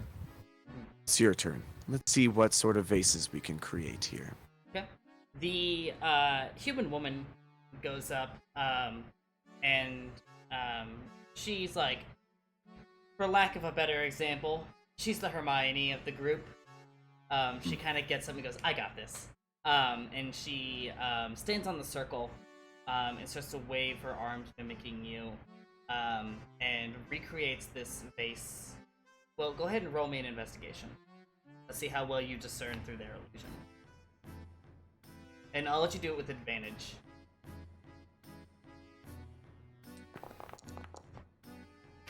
Thank goodness. Yeah, you exactly see through her illusion, but it's pretty good for a first day illusion. Some of the symbols on it are similar, but not quite right. There are very clearly some blemishes here and there, but overall a fairly fine illusion. And I'll say, a fine start. Use your eyes to watch for the finer details of what you copy.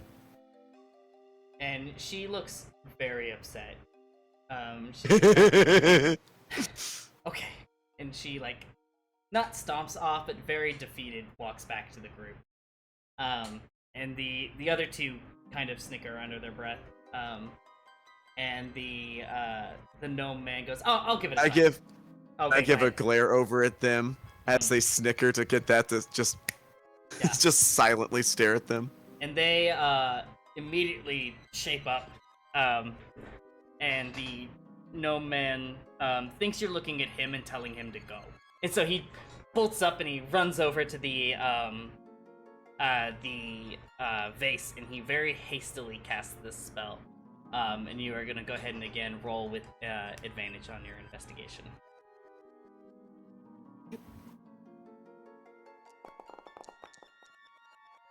Okay, 13. Nines. This vase is awful. There are like, it doesn't look like there's cracks in the vase. It's just there's just blatant holes in the illusion, and it just doesn't come together correctly at all. Like even a regular person would be able to discern that this is not anything close to correct. Just to be an asshole about this, so he's gonna talk to him and say, "We both looking at the same vase?" Oops.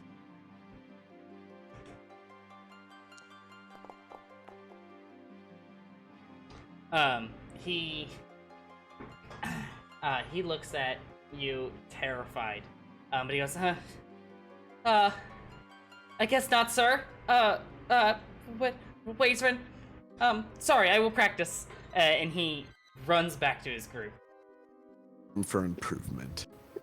God, this guy man pee himself. And Fun then being spooky. yeah, the half-elf woman goes, okay, I'll give it a go. She's visibly shaking as she walks up to this pedestal, and she casts her illusion. And go ahead and roll your investigation again.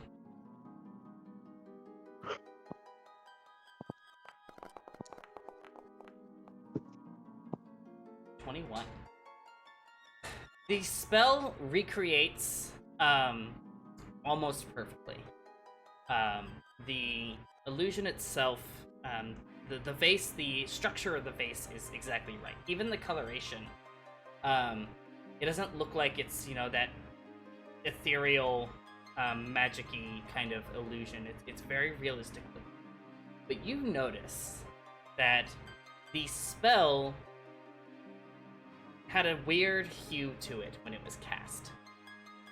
And some of the symbols on the vase, just a couple of them, are in some very familiar writing. I discern what the writing is through my eyes of a rune keeper. As you try and read them, you get static.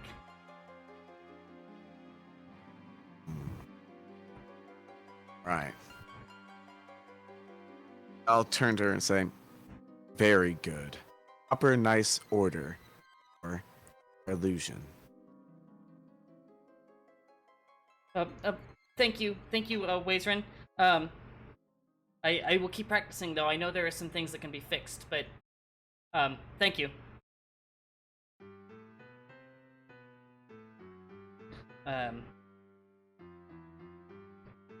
And you kind of continue to go through this sort of process, and you dismiss them at the end of the lesson.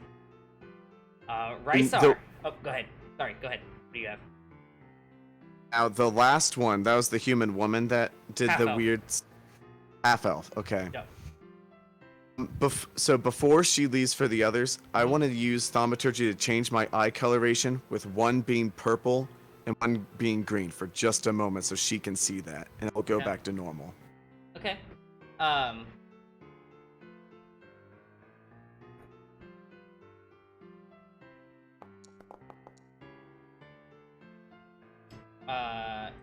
She notices very distinctly, and she looks at you with an intense fear, and she rushes out of the room. Alright. All right, Rysar, our magic janitor.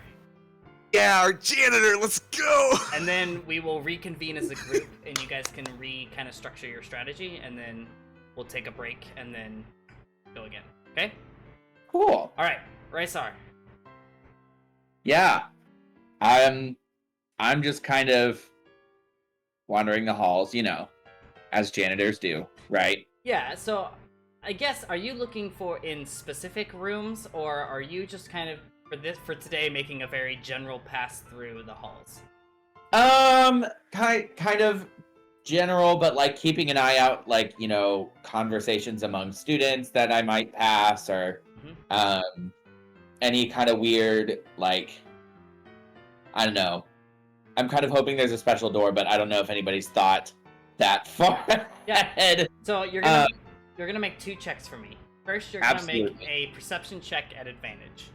Actually, sorry. First, make me a stealth check. Do a stealth Okay. check first. And We're I gonna need to see go- how inconspicuous you are. Okay. And is that advantage or normal? Normal. The stealth check will be normal. No! It's not awful, but you are very visible to the general student body as you kind of walk around. Which your position has been noted. People, as the general conversations you hear are like, "Oh, that's the new janitor. That's the new custodial staff." But go ahead and roll me a perception check at normal. Okay. Not deception, perception. At normal, Very you said, different right? things. Yep. Yeah. Whoa! All right. As you kind of walk around the halls as these classes are kind of going on, you pass by Edwin's class at one point, and you see these different conjurations start to happen. You kind of walk through, and you see Anya and Althor performing some magics in their class. You pass through, and you do notice Lucico's class. But as you continue to go farther, you find a little kind of like a study nook. And you pass by, and you hear a very interesting conversation. One talking about my notes. How one was given a strange coin with some sort of old world writing on it. And you hear some kind of lightly muffled conversations about this coin, and you hear the phrase, "A fresh start for the progress of all." Oh. Go ahead and roll me another stealth check with advantage. Okay. Give me 30 seconds. Sorry. Yeah, you're okay. I'm trying to make sure I can remember all of that. Yeah, You yeah, said, of course. stealth? A old world coin. yeah, And a fresh start for the progress of all is a phrase, Yeah, a distinct phrase okay. that you heard. perfect. Now roll a stealth check with advantage. Gladly. 15. As you walk by, you don't get quite a good look at the people within the room, because as you walk by, as they kind of finish this conversation, they look out and they see you, and you kind of continue on just to not detract suspicion. Or rather, you are continuing on your route. I guess that's your call. They do see you as you walk by, and they stop their conversation. Okay. Yeah, and I'm not really going to react to them stopping or what they said or anything, just to kind of like, to play it off a little bit. Yeah, okay. Are there any more places you would like to check? I'll let you kind of make your rounds to one other place, and then we'll reconvene with the group. Okay. I mean, I do kind of want to just, like, check on the headmaster a little bit, but I don't know. Yeah, that's fine. Okay. So you're gonna go up to her office and scope some things out? Or what are you doing? Yeah, that's kind of what I was thinking. Yeah. Okay. So you happen to kind of notice her kind of wandering around the halls just as you were. And you kind of make your way up to where you remember the elevator being, and as you kind of put your hand on the wall, the elevator pops back open, and one of the front desk ladies goes, "Oh, Raisar, was it?" Yes. He goes, "Oh, is everything okay?" Yeah, just kind of, making rounds. Okay. Well, if there's anything you ever need from us, we're here to help. And she says, the elevator panel can be a little tricky. So just make sure that the button actually gets pressed. Okay, good to know. Thank you. And you walk in and you find the button you remember Chilvadul hitting. And as you try and hit this button, it doesn't go up there. Huh.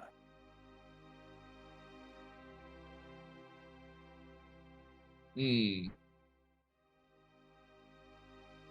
don't know. I don't really want to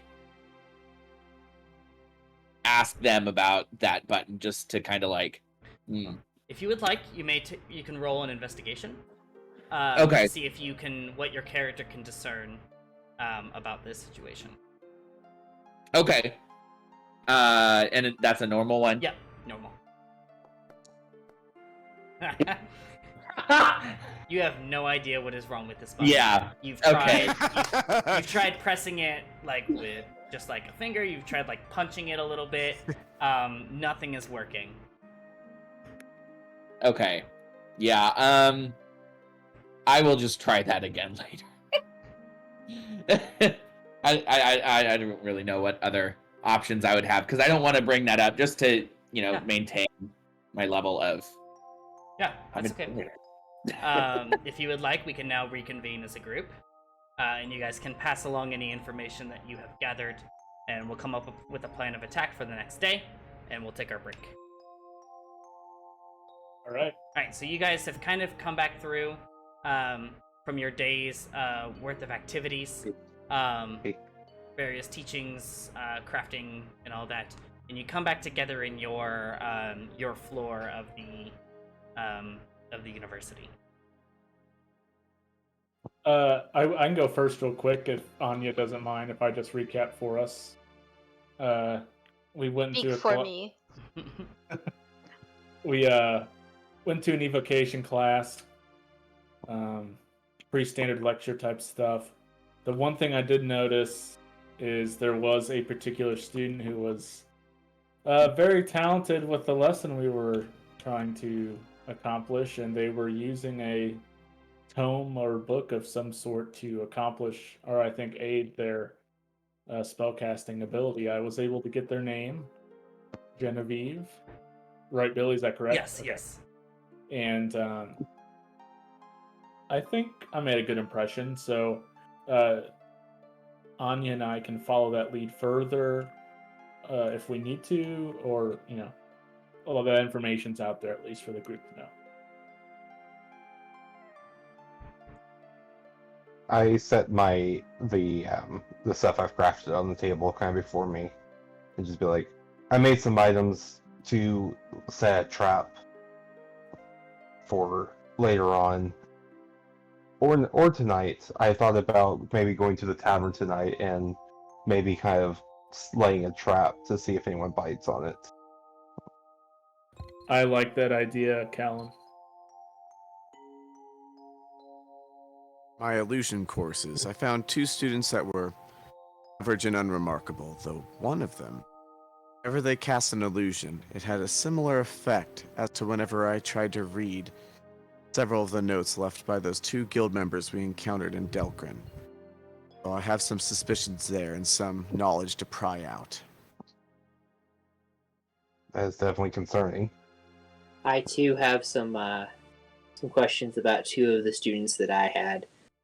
Some of them didn't seem so enthusiastic about what I had to say, and one was pretty rude. So. Well, that simply will not stand.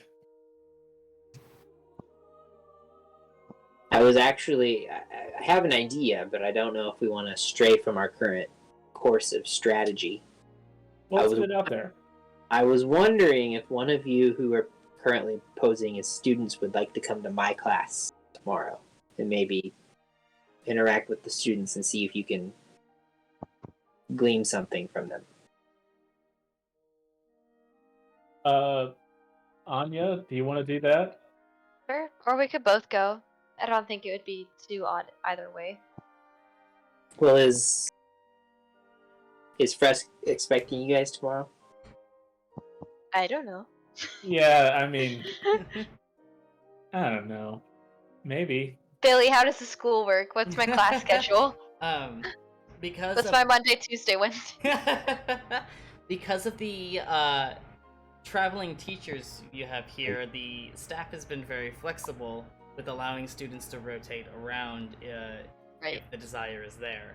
And especially given your current circumstance, you guys are given a little bit more clearance, so long as you tell the headmaster what it is you want to do, and she can pull those logistics for you. Yeah, sure. Let's do it. Is it- Edwin, what did you teach again? Conjuration. Conjuration. But if there's anything you want to investigate further in the class you were in today, it might be a good idea to have one of you stay in that one. I might try to convince Genevieve just to come with us. That's worth a shot, I suppose. Mhm. Yes. If Is there not- any way that I If could not, ask, I'll just like, go with her. since I didn't get the name of the half elf, would it be possible for me to talk to the master to figure out who that was in my class that was the final one to cast the illusion? Yeah. Okay. You would have a class roster. Okay. How about, so there's a few things I want to do. So what time of day is this? Is it like late in the You evening, are- just like afternoon? Yeah, it is evening, or like early evening, so we're talking like 5:30, 6 o'clock or so. Okay. Yes. Yeah. Rysar, did you want to share what you found with the group? Yeah. I was just kind of surveying the building, kind of roaming the halls. I did witness a conversation, or overhear a conversation. I'm assuming between two students, right? Mhm. Okay. And there was a couple things to note. First of all, I didn't see who exactly said what, but they did see me. But one kind of phrase that kind of stood out was they were talking about a coin that one of them had, and one of them said, "A fresh start for the progress of all." So that was a little sussy, you know. Oh crap! I lost my notes. The Okay. coin looks similar to ours. Old world. Yes. It they had mentioned it. It was like old. It had old world writing on it. There be a You- way we could like jerry rig our coins to hear what they might be saying if they're coins that are similar to ours. Callum, Yeah. Alan, would this be possible? I don't necessarily know if I understand the magic that goes behind them well enough. I know that ours were. I believe that the voice in the realm in between is the one that made our coins work the way they do. I mean, I could try. Yeah, to my understanding, it was kind of like a purification of that magic item or whatever. Right. I could be wrong.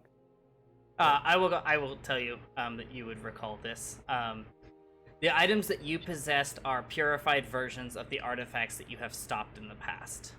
Right, okay. And if you remember from literal months ago in session 1, when you talked to the old merchant about the pre-calamity coins, you would just know that there are some pre-calamity coins still not in circulation necessarily, but still in existence. I like Callum's idea, at least for tonight, of we don't have to mosey down there together, but if we all find our way into the tavern in town, perhaps see what's going on there. Could do with a good beer. Dilly dilly.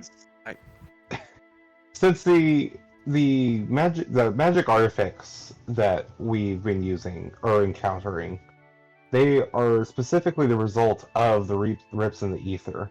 So I think it would stand to reason that using the orb, we might be able to suss out the location of other magic artifacts. I think that's a Sure. good idea. We might be some of the used to figure out which students were involved. This is a good plan. Do a magical trace. So is that what we want to do? Next step is that? I would like to go to the headmaster first, though, to figure out the suspicious student in my class. You would have a roster, Lucico. You would know that I would. student's name is Kelzra. Celzra. I didn't get that.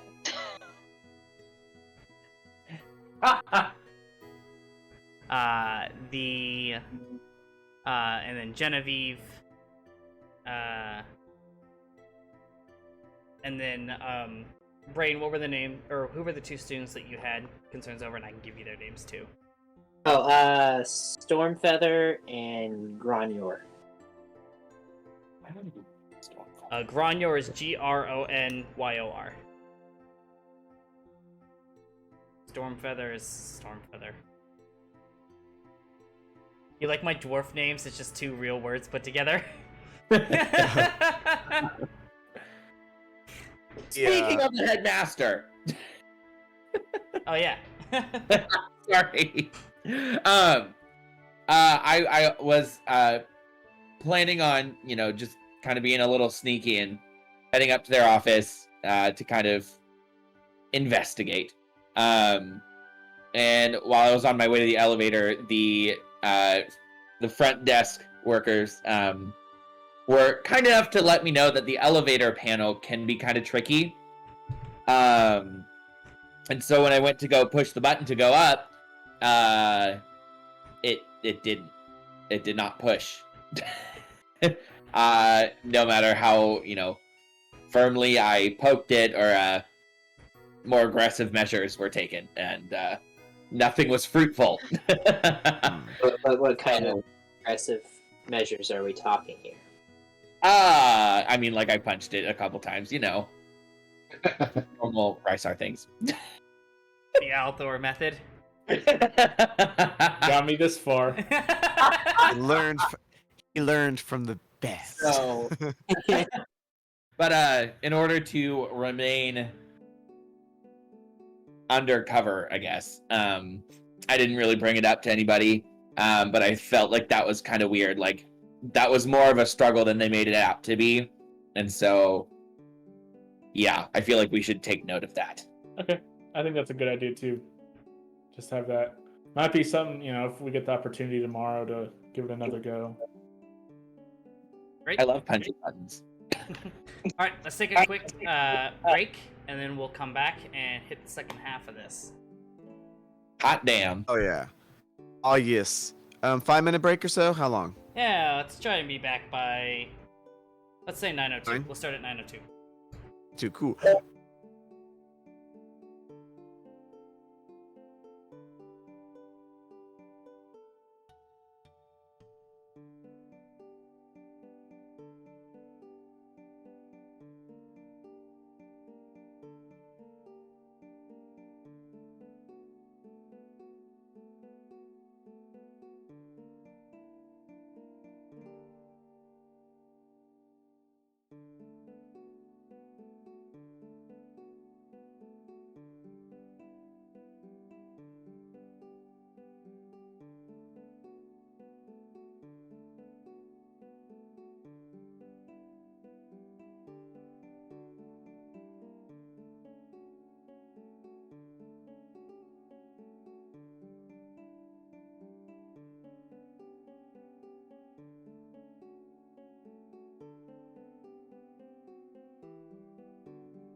Lots of Final Fantasy in the playlist tonight. I think you're muted. I am. This is a different playlist I found today instead of my own. But yes, it is like all Final Fantasy Bravely Default, so it might as well be mine. I mean, I'm not mad or nothing. I just, Yeah. I, you know, you play these games forever, and then you're like, Mhm. oh, I recognize this. Yeah. You both scared the shit out of me, by the way. Good.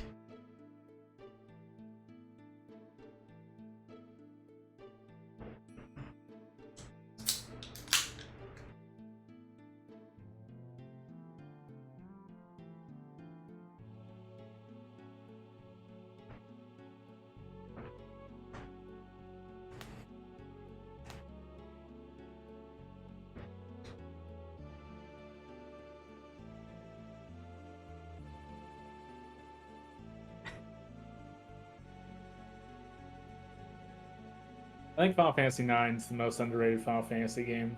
100%. I love Final Fantasy IX. I think it's secretly the best one. Yeah, I would agree. If we're giving hot takes. Of course, I haven't played 6 yet, and that's the one that a lot of people will say is the best. Or 7. I think 7 is a little overrated, but I get it. People only say 7's the best because of Cloud. Mhm. I'm And back, by the Sephiroth. way. I'm eating a popsicle and it looks Oh, yeah. bad, so. You're all good. Nice. I wanted to see if it would do the effects. I haven't been able to get the effects to work before. I think I downloaded a module recently. Are you trying to roll a 1? Yeah. Well, the 20 worked. There's one. Yeah. I got a solution. Oh wait, sorry, I did that wrong. Well, I only have it turned on for myself. I can't turn it on for other players. Oh my god. Just happened. 20d20. Oh, there it is. Oh, there's a 20 that went up.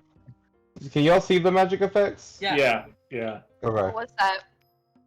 So it's in the Dice so Nice features. It's something they added recently with their last update. You can customize individual dice, and you can also set for like certain rolls that have different effects. Oh my god. You want to see what happens when I crit with my build for the Loth campaign? Yes. Also, I'm gonna start rolling these D20s. I've gotten a lot of nat 20s when it doesn't matter. Oh my god. That's what's gonna happen is 20d8. That was a bad 20d8 though. Only 78. Yeah, Pretty it's gonna bad be- 250d2. That one was worse. What the fuck? Yeah, I can't wait to give those enemies some more HP. Bro, I mean, I'm just gonna save my smites for crits. Oh, I did it backwards. Slash R. Is this Reddit? Can you do this?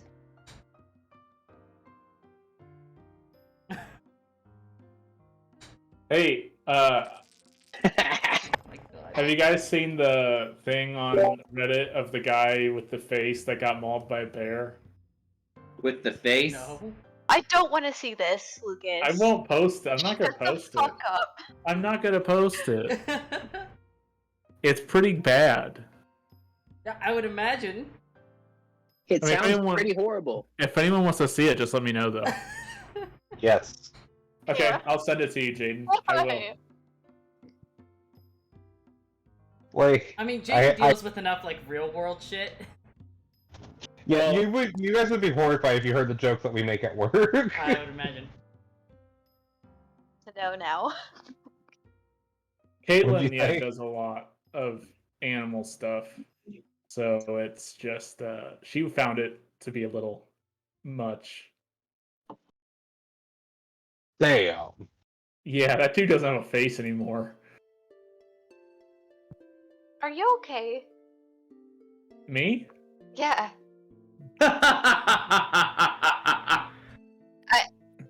I missed Yeah. whatever you said. I was trying to make him. Oh, I thought you were asking if I was okay. Yeah, are you okay? Yeah, I'm perfectly fine. Have you I had don't- trauma in your life? No, but when you're on Reddit at 1:30 in the morning in your bed, and you just That is scroll a- past "Make Me Suffer," and you see this guy without a fucking face, and you're like, "Is this real?" I think I would You- consider that a form of trauma. Do you want to see it, Brayden? No, I don't. Okay. Why do you follow this subreddit? I don't. You just sort by popular. It was a And then it popular just- post. Then I it feel like- finds Okay. it finds you. Yeah. It's okay, I'm not judging you. I sit- like to look at bees with hats. Yay! Sorry, I didn't mean to interrupt you, Jaden. It's like I'll sit at work and I'll go through the crime scene photos sometimes and like just look at what's happened. I mean, yeah, I tend to I like malicious compliance a lot. That's probably one of my favorite subreddits. What's that one? It's where people post stories about them being maliciously compliant with rules that their bosses enforce at work. I like creepy encounters. So it's like this one guy, they had like needles or something that they needed to dispose of, and they're like, "Can we have a separate trash can or like disposal unit for these needles?" And their boss was like, "No, just bring them to me." So like they had everyone in the whole Oh. building just started bringing every single needle ever that needed disposed to the boss, Yikes. and then they got their disposal bin. By the way, Lucas, I looked at your list, and Black Panther is criminally too low. Yeah, because Black Panther's very mediocre. So long. It Every is time a you Sounds like watch Captain through. America. Fantastic movie.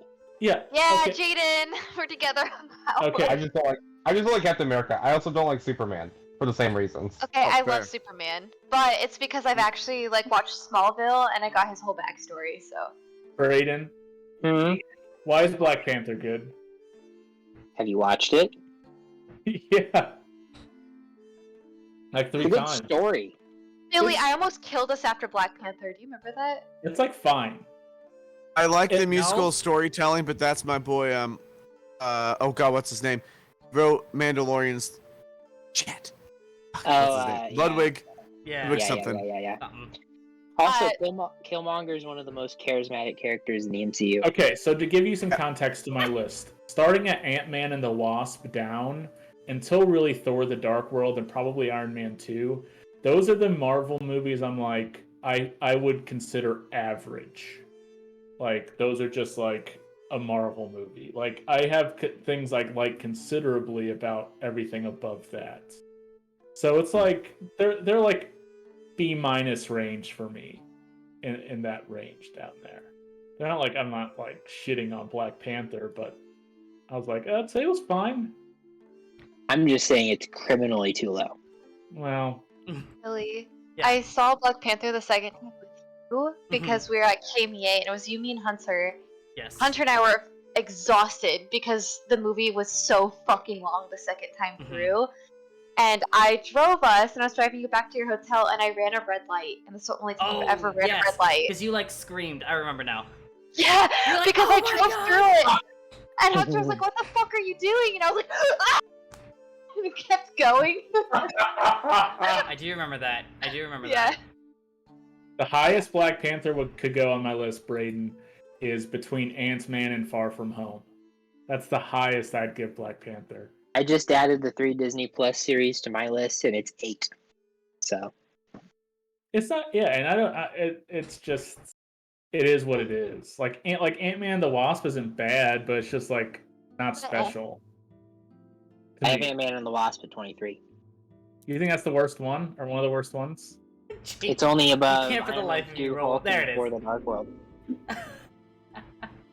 Oh, that was really underwhelming. Yeah, it was like. I need like the sad trombone for the. Let me show you my new list, if I can fit it all on screen. Still cannot to believe curb Captain your America enthusiasm. Winter Soldier is number 1. Nicole, It's such a mediocre movie. it's so fucking good, my god. No, it's not. I fall asleep watching it. The Ew. plot isn't driven. The whole plot is. Are you kidding me? Definitely Did you watch is. the movie? Okay. Did you watch the movie? Yes, I've seen the movie like 3 or 4 times.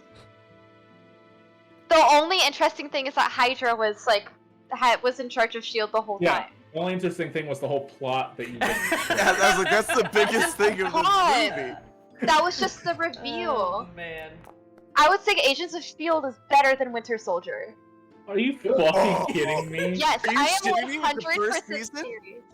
It was First- good. Are you kidding me? I just muted Nicole It's so I don't good, have but to not hear Winter this Soldier anymore. good. I can't hear Nicole I anymore. might mute her for everybody. Oh my god.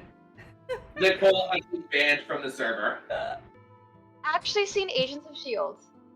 Just kidding, Nicole. Anyways. We don't hate you. He still got you I- muted. Wait, Have you I- actually seen it? I do like I Agents of unmuted Shield you. though, Nicole. You're I'm with you. normal I'm just now. saying the first season's like if you're saying the whole thing, the first season's definitely the weakest, though. Second one is the Again- best. That's when they're dealing with Hydra. That's what I'm talking about. It's the Oh, second no, season no, of no. Agents of Shield. The end of season. Well, but if you remember the end of season 1 where shit gets really juicy, want to know why? Because fucking Captain America and the Winter Soldier's happening at the same fucking time. But Agents of It's Shield. literally that movie showcased it influences better. the end of that season, the best part of that season. I think we'll Yes. have to agree to disagree. Okay, you Also- aren't hearing what I'm saying. Agents of Shield Yes. shows a better job of what's happening internally at the end of Winter Soldier. Winter Soldier, as a movie, is fucking boring. No one cares about Bucky. As a firm authority on myself, I must thoroughly agree. I will say, like, He's hot. I'll give him that. He is hot. I don't give a shit about him. That's okay. That's okay. I think we're all back. I think we can play D&D again. By the way, just to put the last point on this, Agents of Shield is no longer canon, so Not, which is really disappointing. I'm about to make a Marvel discussions channel just so you guys can go at it another time. So After I the will session. say one last thing. One last thing. I did put Guardians 1 above Thor Ragnarok because I don't feel like Thor Ragnarok could exist without Guardians of the Galaxy. That's fair. And yeah, I was gonna say because Guardians is like I'd say of the Marvel movies goes truly goofy as much as That's- possible. You know. I like Guardians. I'm not as Guardians. high on it as a lot of people are, but Guardians walked so Thor Ragnarok could run, and it's like how everyone ejaculates over the Beatles. Okay. Why did you use that term? And everyone's like, Anyway, everyone's like the D&D. Beatles. Yes, yes, thank Anyway, you, Jay. Billy- They get me Yeah. on please track. resume. Alright. Back to D&D. So, D&D. you guys have come back together to discuss what you had found, and you guys had talked about going to one of the local taverns in town to set a trap or try and get some more information. I'm that- going to take. Yeah, go ahead. I'm going to take 30 minutes Mhm. to use my disguise kit. Okay. And I'm going to do like several features. I'm going to like lighten up his Callum's complexion a bit. I'm gonna dye his hair to like a light brown instead of like the dark black that his is normally is. And this is like actual changes, not like masking my face, like an actual like, Right. and kind of like age him up a couple years also. Okay, go ahead and roll me that disguise kit.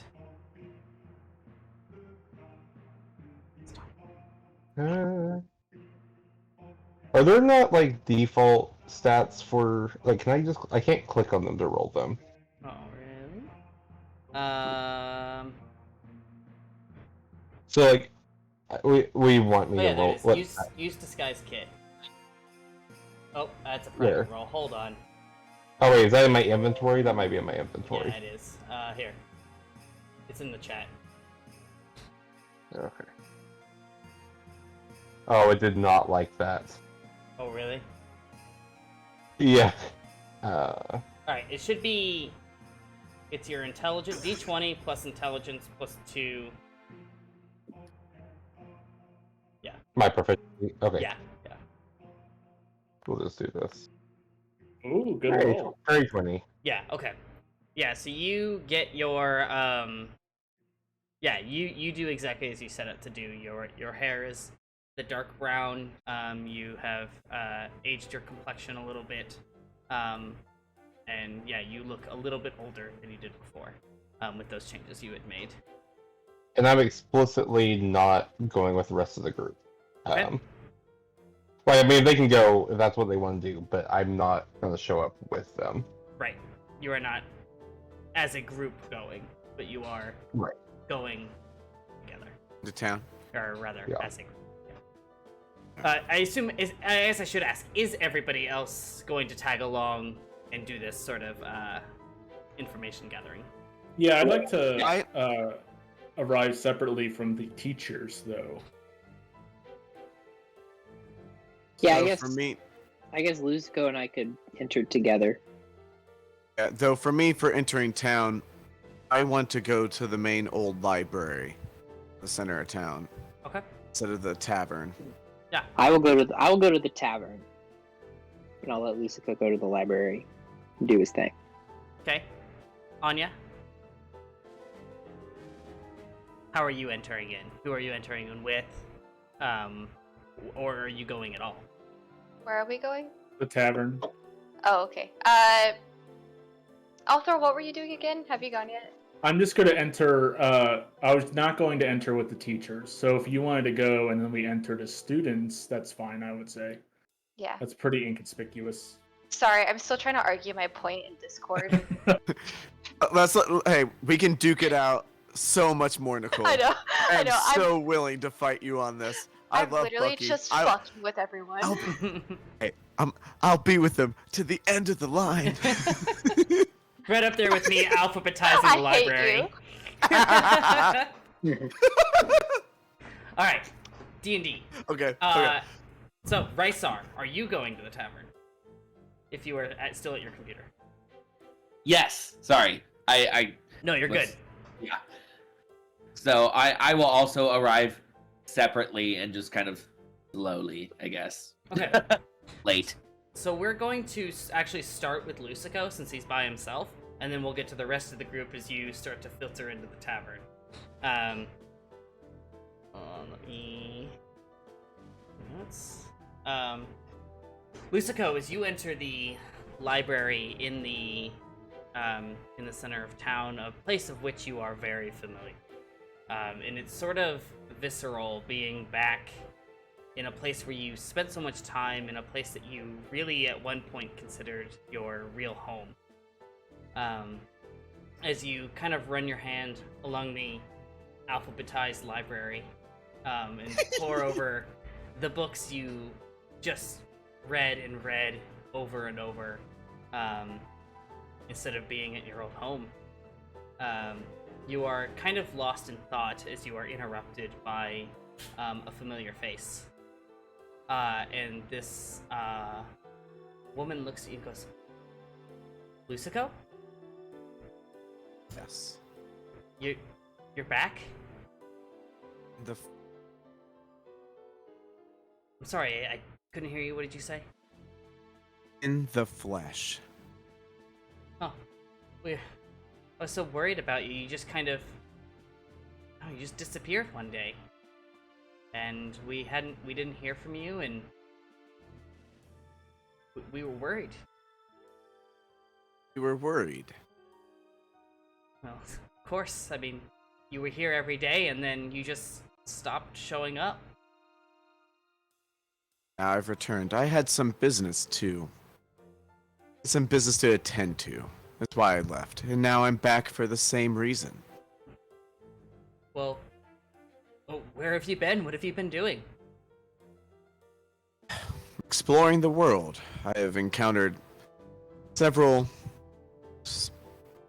ominous things in my travels, and I need to get access into the forbidden section to help research the cause of some of these strange occurrences that I've seen. As you mention the forbidden section, she winces as she remembers what happened the last time she let you down there.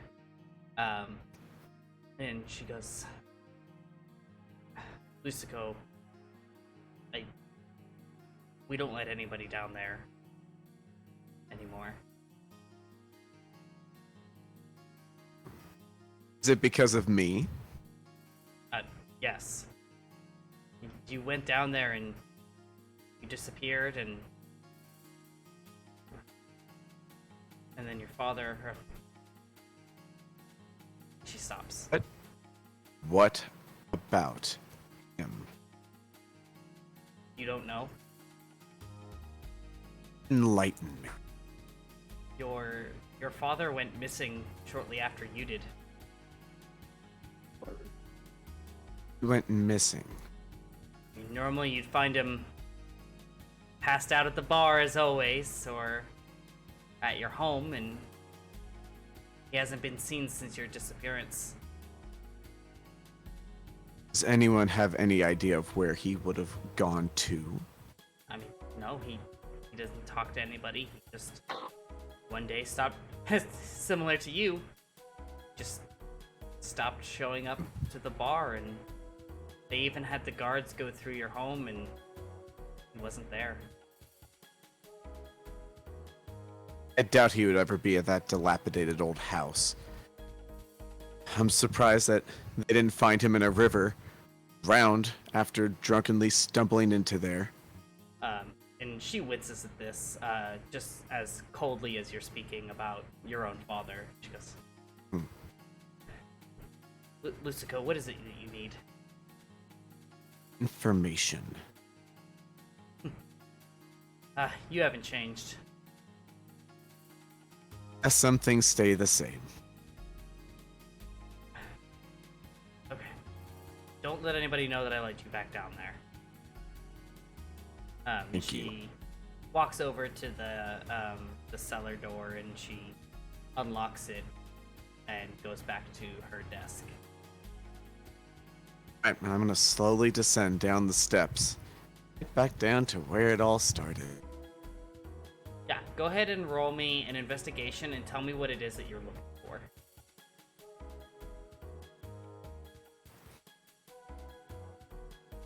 Yep. I'm gonna see, since she did say that no one else has gone down there since me, I'm gonna see if, as I remembered, if any of the collection of the forbidden section seems out of place. Go ahead and roll me a history check with advantage. Okay. I know I just made you roll investigation, but I don't have you roll a history too. Okay. As you start to scour the books of this forbidden section, and you raise your hands across the aisles of books, and you put your hand, you remember where your tome used to be, and there is a gap there as you remember it, and everything else as well seems to be perfectly in order. No books removed, none added. It's almost as if it's been exactly maintained as it is.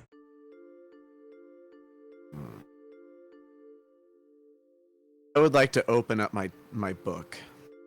Okay.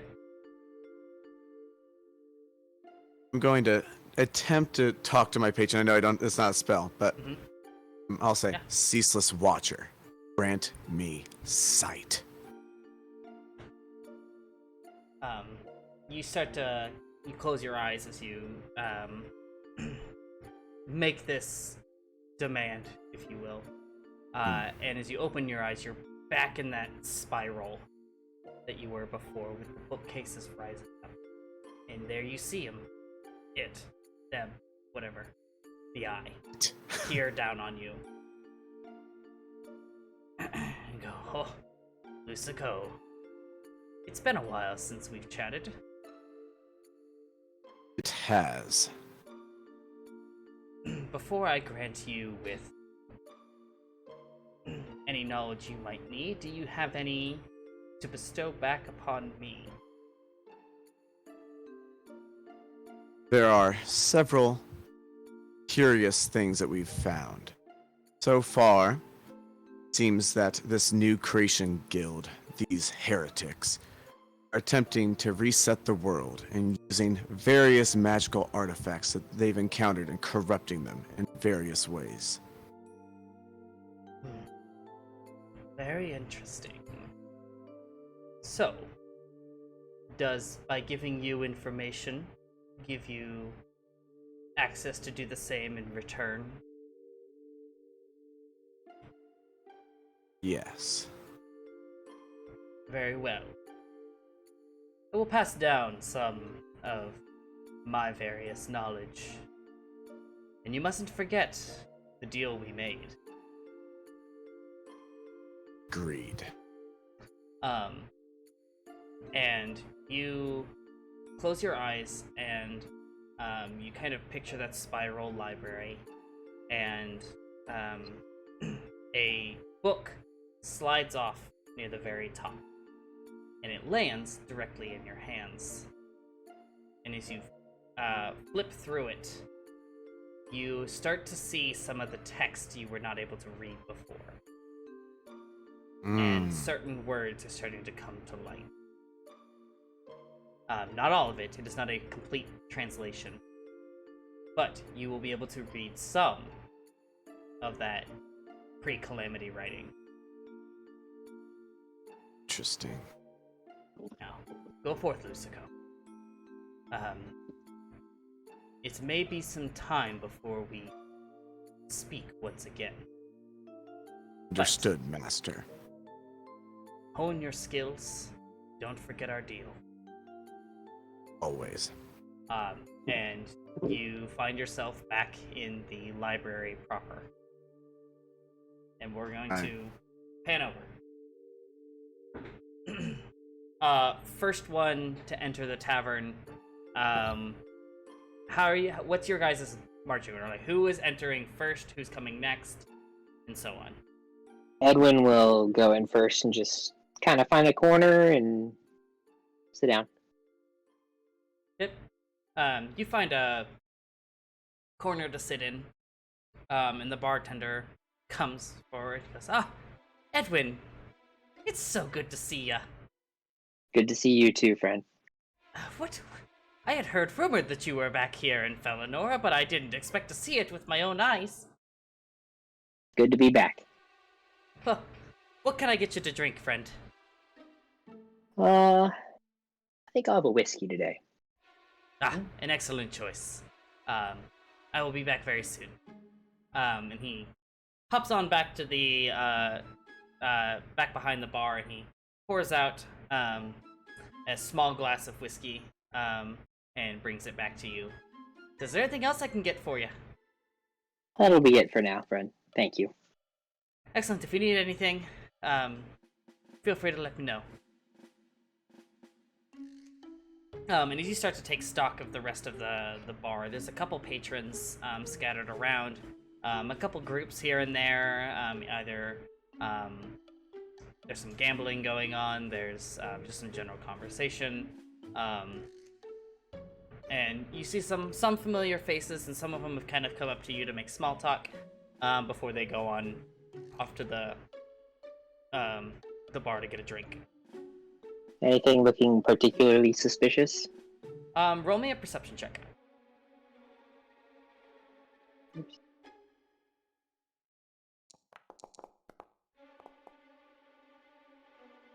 Okay. 9. You do not really see or hear anything in particular. It's more just general bar conversation. Some talking that the ale has gotten worse in recent weeks, and the other one others are telling them to stop complaining it's cheap, etc. Kind of bar conversation. Who is going next into the bar? We'll go in. Students.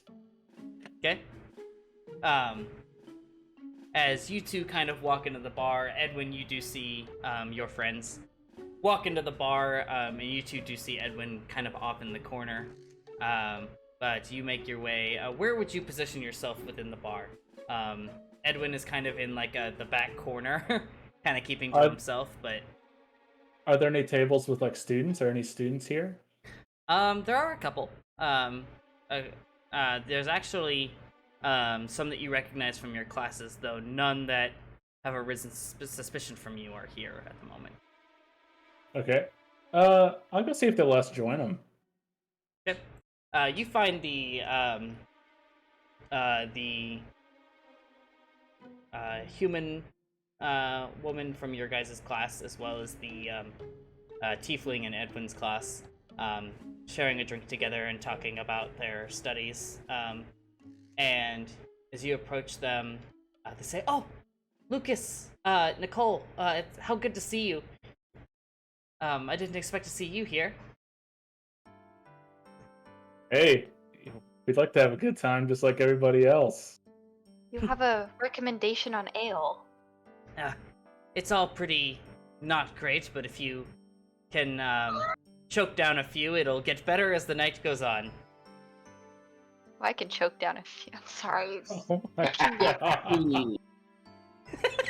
Oh god. You hear Thought I was muted.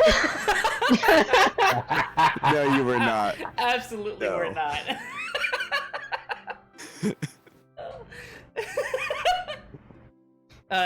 You see a hey, couple does- heads start to turn in the middle of the bar, and look at you. Do limes exist in this world? Yes. Althor is going to get the attention of, I guess, barkeep or whoever's serving the table. Do I need to go up to the bar or do they come to my table? You would have to go up to them. Yeah, I'll go up to him and be like, "Can you give me a water with 6 limes?" A water with 6 limes? Yeah. Like 6 limes cut up, or just 6 whole limes? Do you just want me to bring you the limes, or how do you want me to do this? 6 lime quarters is enough. What is a quarter? Like a quartered lime. Like Quarters exist here? No, it's 1/4. like a quarter of a lime. Math Would this, be exists. would this be considered an electrum or a silver? Oh, Nicole, no, how much black cherry white claw have No, you had today? I'm totally derailing it right now. I'm not drunk whatsoever. I worry about you sometimes. I was totally derailing. I'm literally trying to make a joke. Oh, okay. I was like, is everything okay? Listen, you have a Wait, history. have you ever read? Variety. You have a history of being high on allergy medicine during our games. So just wanted to check. Okay, that is true. Just kidding. No, I have no allergies here. Allergy? That's what they call it. Yeah, no. So he is very visibly confused. But he cuts up a lime and a half to make 6 quarters of lime, and he just kind of puts them around the rim of the glass, full of water, and he very cautiously hands it to you. And as Althor walks back to the table, looking satisfied to have his drink of choice, he's gonna squeeze all the lime juice into his water and just put the. Did you not get me my ale? Full limes. No, you didn't ask me to get you a fucking ale, so no, I did not get your ale. I'm gonna mutter fucking Lucas and walk to the bar. Hey, miss, what can I get to you this evening? What's your cheapest ale? The house special. Take it. And he just grabs a tankard. As you notice, most of the drinks in the bar are kind of in a glass, but all of the cheap ale is in a wooden tankard. Hell yeah, brother. And he pours this drink into the tankard, and it does not look good. Hence why it's in the tankard.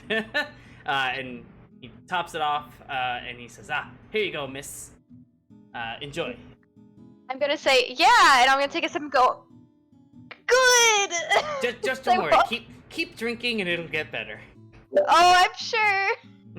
Before we move, is there anyone around here taking interest in the sudden arrival of 2 students from the university? Why don't you both make me a perception check?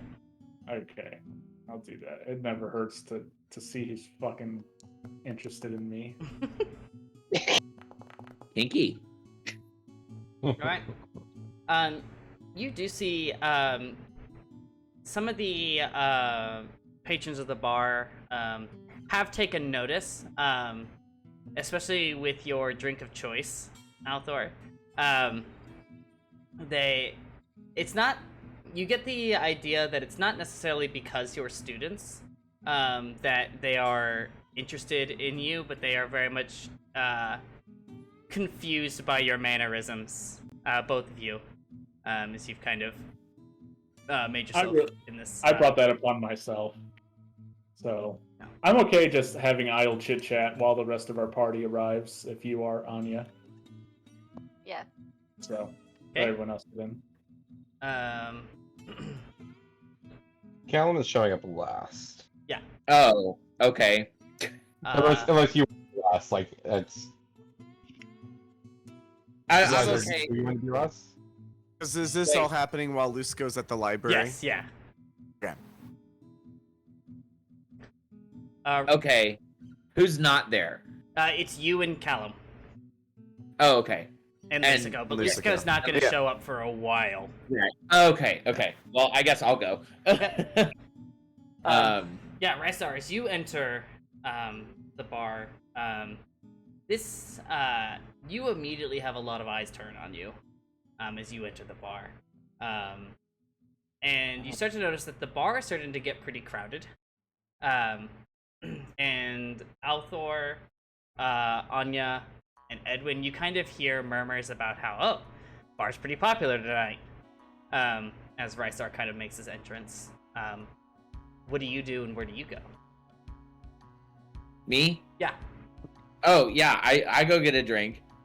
I asked for the shittiest ale. Mm-hmm. The bartender kind of looks up and goes, "Oh, oh, the shittiest ale. We don't have any shitty ale here, sir. He goes, but I'll get you our cheapest." And he Thank you.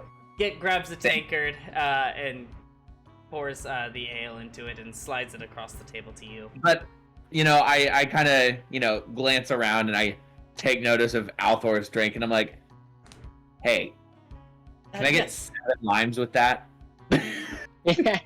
So, now, let me ask, 7 whole limes or 7 like quartered limes? Surprise me. Okay. He goes, okay, and with water, that is? A water with 7 limes? No, I'll take it in the ale. Oh. And he takes the tankard back as it's already slid across the table. He takes it back and he goes to the corner. And he's like, look, he's got the half lime that he's got left. And he grabs like 6 more and he goes, he's like looking at it like he doesn't know what to do with it. And he kind of glances back at you a little bit. And he cuts up 7 limes and he squeezes all 7 limes into your ale. King. Thank you. And it started like the foam of the ale is starting to like overflow out of the sides of the container, and he slides it back to you. Yep, we love to see it. That is exactly what I was hoping for. Do you take what happens when Rysar takes a drink out of it? He likes it. I like it. It's, Okay. Roll me a Constitution saving throw. Are you fucking kidding me? What the fuck, Billy? How do I do that? It's one of your abilities, Constitution. You just click the name and then normal. Oh, there we go. We got a quick saving throw first. Saving throw? Saving throw, then normal. Yep. Okay. Okay. As you take a drink, it is extremely sour. This ale is not like almost 90% lime. Hell yeah. I prefer the word tart. Yeah, that works. Just made a sour ale. Okay. Yeah. That's fine. Art. Yeah. And yeah, you drink it just fine. The sour kind of hits you a little bit. The bite of the limes hit. But you mask it, and it's a delicious lime ale that you apparently enjoy. And you are definitely at this point now getting a lot of strange looks. Callum. So wait, I'm sorry. Oh, sorry. Go I'm ahead. sorry. Sorry. Are we all sitting together, or No, because everybody I is wanna... separate. Okay, good. Okay, yeah. Yeah. I'm good. So Callum kind of swaggers in. Mhm. Callum's a pretty self-confident person, but like This is a very like cocky Callum that really haven't seen yet. Yeah. And he walks straight up to the bar and he pulls out his coin purse and just kind of drops it on the table. A meal and a room for the week, please. I have business to attend to. You said for a week, sir? Yes, you heard me. I did. I just wanted to make sure. And what else can I get you? Did you ask? I'm sorry. I was very distracted.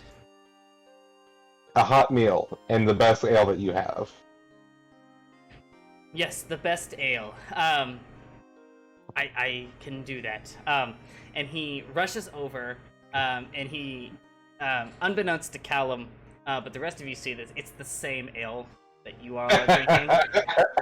As he puts it in this tankard, and fills it all the way to the top, and he slides it over, and he says, and he tosses you a key.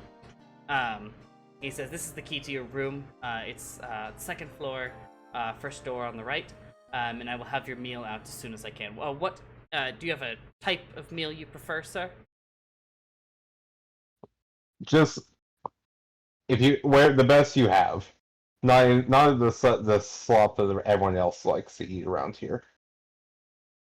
Roll me I'll say persuasion. Persuasion, okay.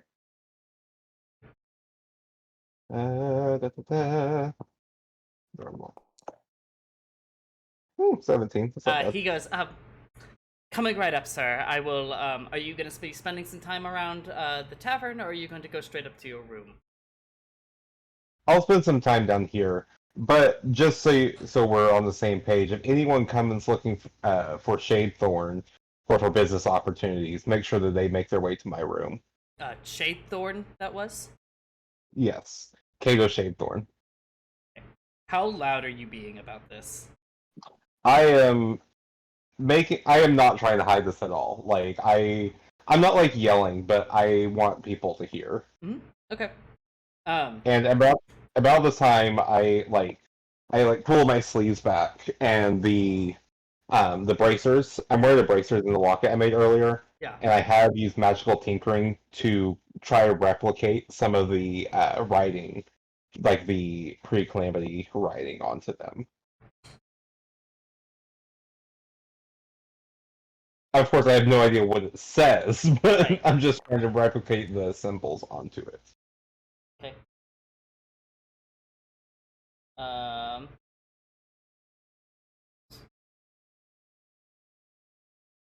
Okay. Yeah. As you are kind of making this very loud and pointed declaration, there's a lot of heads kind of turned your way. And Anya and Althor, you guys kind of hear the two students you're with going, God, that guy's such a dick, right? Definitely a dick. Why the hell would he just come in like that? I know, like, the bartender's so nice, and just to come in and demand something like that? And to flaunt it with those bracers too.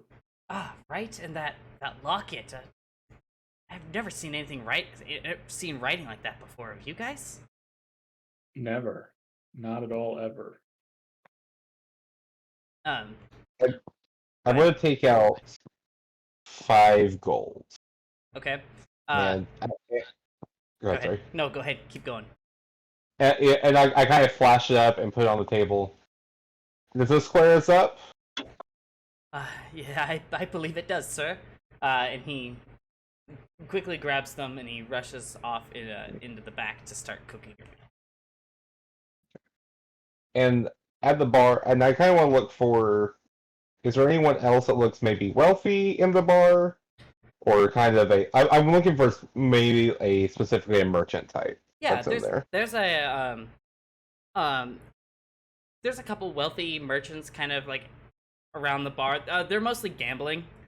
This is the group kind of playing cards and gambling on the edge of the bar. But they've mostly kept it themselves, especially since your declaration. But they are around, and then other than that, other than the people you already know, Right. there are just some average-looking townspeople. I'll walk up to the merchants and just I'll kind of sit there and observe them for a minute, Okay. and then I'll say to just the group, y'all seem to know about the goings on in this town. Would you be the ones to ask about business opportunities? This tiefling man looks up at you and goes, "Oh, as if we just discussed business for free. But please come sit with us, drink, play some cards with us, and perhaps we can have a discussion then. But to just walk around and declare information, it's a little strange. But please sit, chat with us." I'll go ahead and order a round for this group. Oh, go ahead. I don't mean to be brusque, but in my line of work, I prefer not to beat around the bush. I prefer to get straight to the point. A dwarven man lets out in laughter and goes, "Ha! Businessman who gets straight to the point. You're my kind of fellow." And what would your name be? My name would be. Sorry. No, it's good. My name would be Belgrin. I like FEL, I guess. Belgrin or Belgrin? Belgrin, that's better.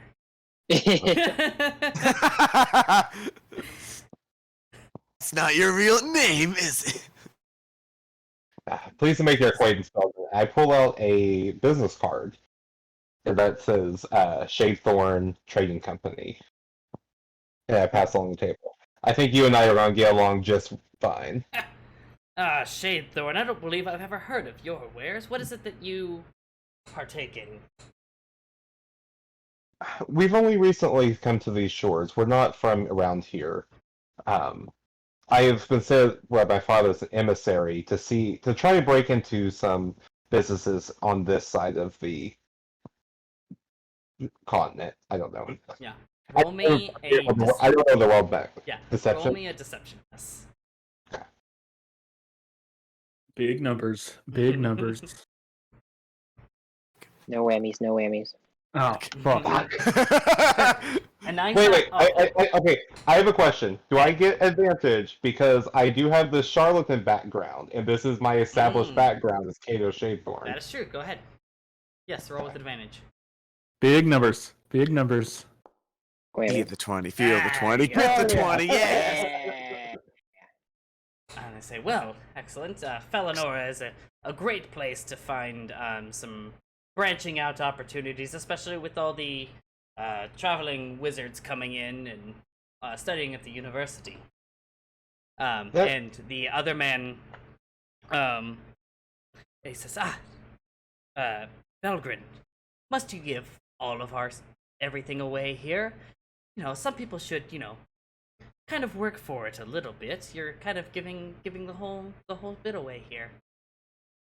Oh no, believe me, I don't mean to take advantage. As you can see, it's actually why I'm here specifically, magic items. As you can see, and I'm going to pull up the locket, and which is, I haven't, it's been out, but not necessarily, Yeah. I haven't been flying it like I have the bracelet. And just for the record, this is all magical tinkering. So one on each bracelet, and then the locket, I've actually used magical tinkering to make it shine like with a magical light. I have some items that I bring with me, possibly for trade. Also, if you know anyone that would be interested in some more rare items. The tiefling looks at his cards in his hand, and he is studying them very carefully. And he looks at you and goes, "Well, I tell you what. There are some people around here that are very interested in, well, magical artifacts in general. In fact, we heard rumor a while back of someone came by, kind of a short person, and they came in with some sort of weird crossbow, and was looking to try and pawn it off a while back. I don't remember. Belgrin, do you remember who they gave that to? And Belgrin goes, it's hard for me to remember. It wasn't any of the students. I think there was somebody else in town. Was it? It wouldn't have been a gnome by any chance, would it? Gnome, halfling. I'm not 100% sure. I've made a couple of contacts since I've been in the area. Does the name Puckwin ring any bells? I think there was a traveling man by that name that came through. But I can't recall if he stayed for very long or not. And Belgrin goes, no, he was here for a moment and then he left. Not really to be seen much longer. Well, if you happen to remember anything else about him, I make sure to reward people that help me. And you guys have been a lot of help tonight, and I'm going to pass one more coin to the one that told me about Puckwin. The tiefling? Yes. His name is Qualdel. Qual-del. Qualdel. Roll me a persuasion with advantage.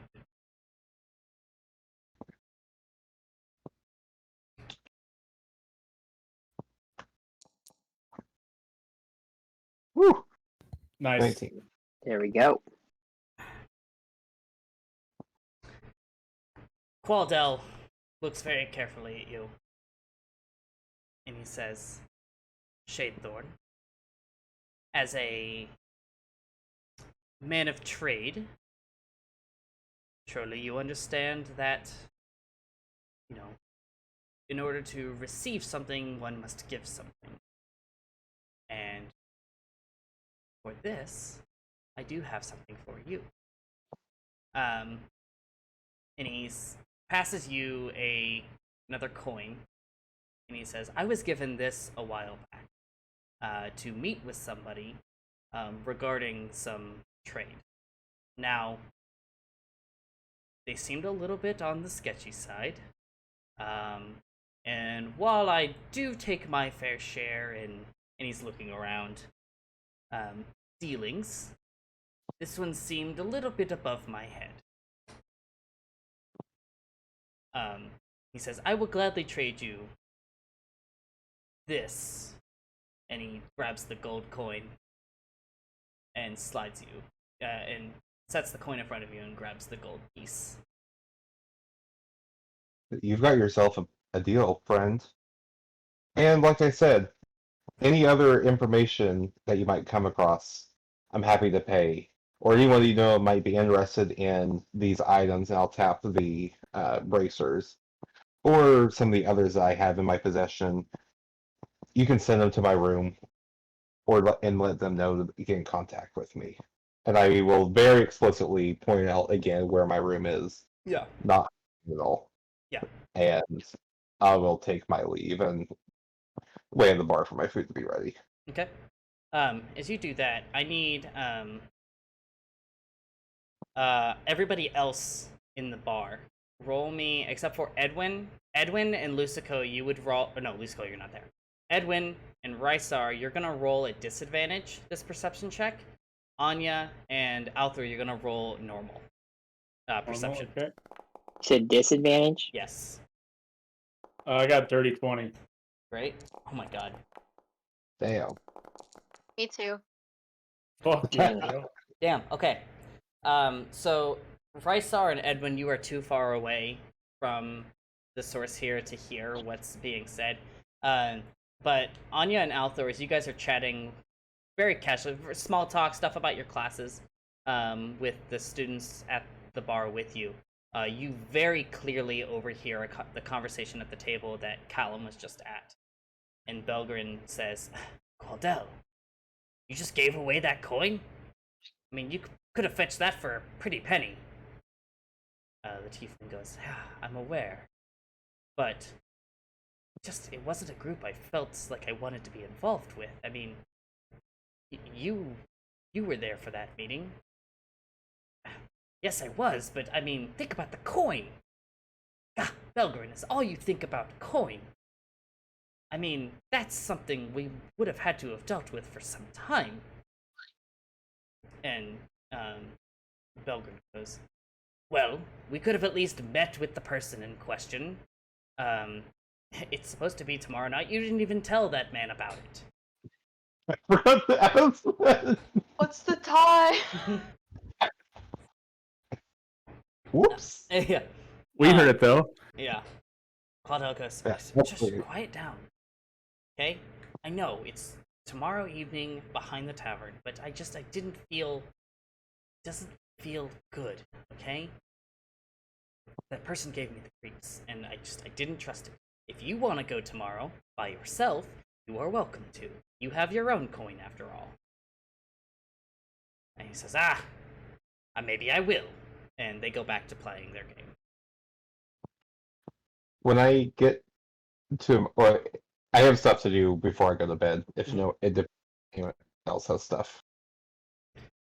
Did we relay what we just heard? Because it sounds like we can actually like maybe go undercover and figure out who this is. Since you have a coin, it could. I feel like the coin is specifically what would showcase that like we're invited. Yeah. I don't know. So, is there anything else in the bar you guys would like to do? Drink. I went to like get casual with the students so they think I am a student. Okay. Wow. Anyone else have anything? Lucico, by this point, you would be able to make it into the tavern and meet up, but you notice that everyone you know is scattered.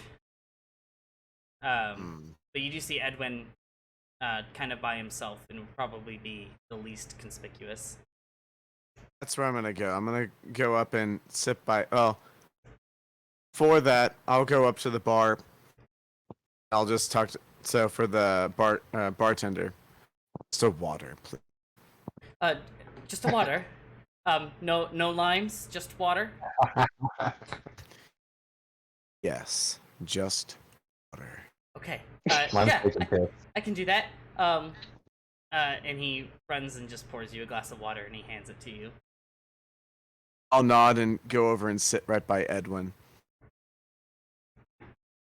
Get your affairs taken care of. Yes, I had to go take a look at something. I happen to miss anything at the tavern? Anything important? I haven't seen anything, but maybe the others have. How about how big is the tavern exactly? It's like it's not super big. I mean, there's probably about 8 or 9 tables, and then the bar itself. And at this point in the night, a lot of it's starting to kind of clear out as people are stumbling out. Some are going up to their rooms. And it slowly starts to dwindle down to just be you guys and a couple other patrons. In the bar, Althor and Anu, your friends from class, have left for the evening. And those merchants have started to make their way out back to their homes. Yeah, I guess I'll just head back up to the magic school, I guess, to my room there. I think is what I'll do.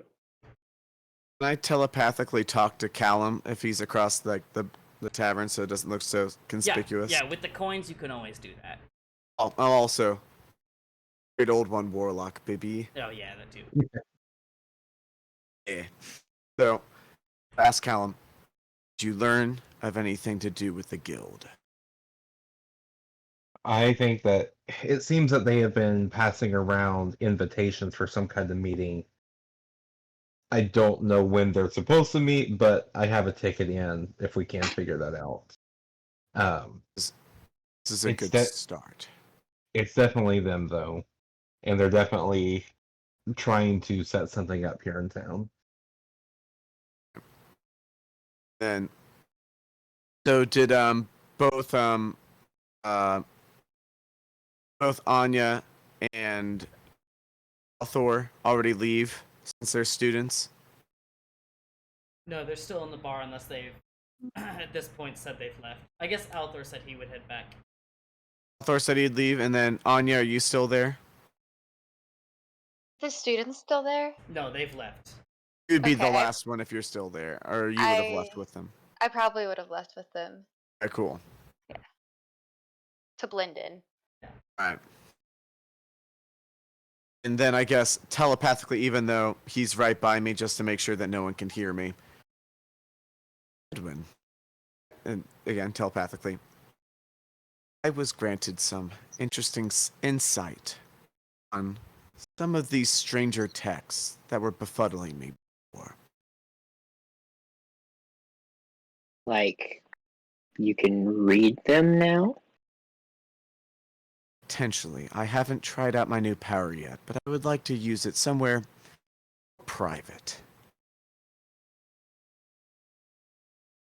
Where are you thinking? How about the realm between? We could go there tonight real quick and see what that's all about. And then telepathically, let's return to our rooms as teachers to blend in and meet in the realm in between. Sounds like a plan. As you guys start to head out and kind of go to your respective, Before Edwin leaves, he's gonna go give a gold piece to the bartender. he goes, "Oh, thank you, sir. Oh, Sir so Edwin, wholesome. it's a pleasure to serve you again. It's a pleasure to be back. Please take care of yourself, Edwin. I know there are some unpleasant memories here, and I wish you well." Thank you, friend. Hold on. So I would assume that Lusco would have gotten up and almost walked out of the bar. There's one little thing he forgot. And I want to go back up to the bartender to talk to him specifically. He goes, "Oh, yes, sir. What can I get you?" You know whereabouts of Wazerin Bouchard. Lucico? Yes. It's good to see you too. I never expected you to be back here. Either did I. You're asking about your father. I wish I knew. Your father was, well, he was a man. He was. I don't know if it was help he was needing. I was informed he happened to lose his way. And he obviously spent most of his time here than anywhere else in town. Do you have any leads of where he could have stumbled his way off to? Lucico, I wish I knew. I spent weeks getting questioned by the city guard and the mayor, and I don't know. He certainly spent a lot of his coin here, and well, you know that much.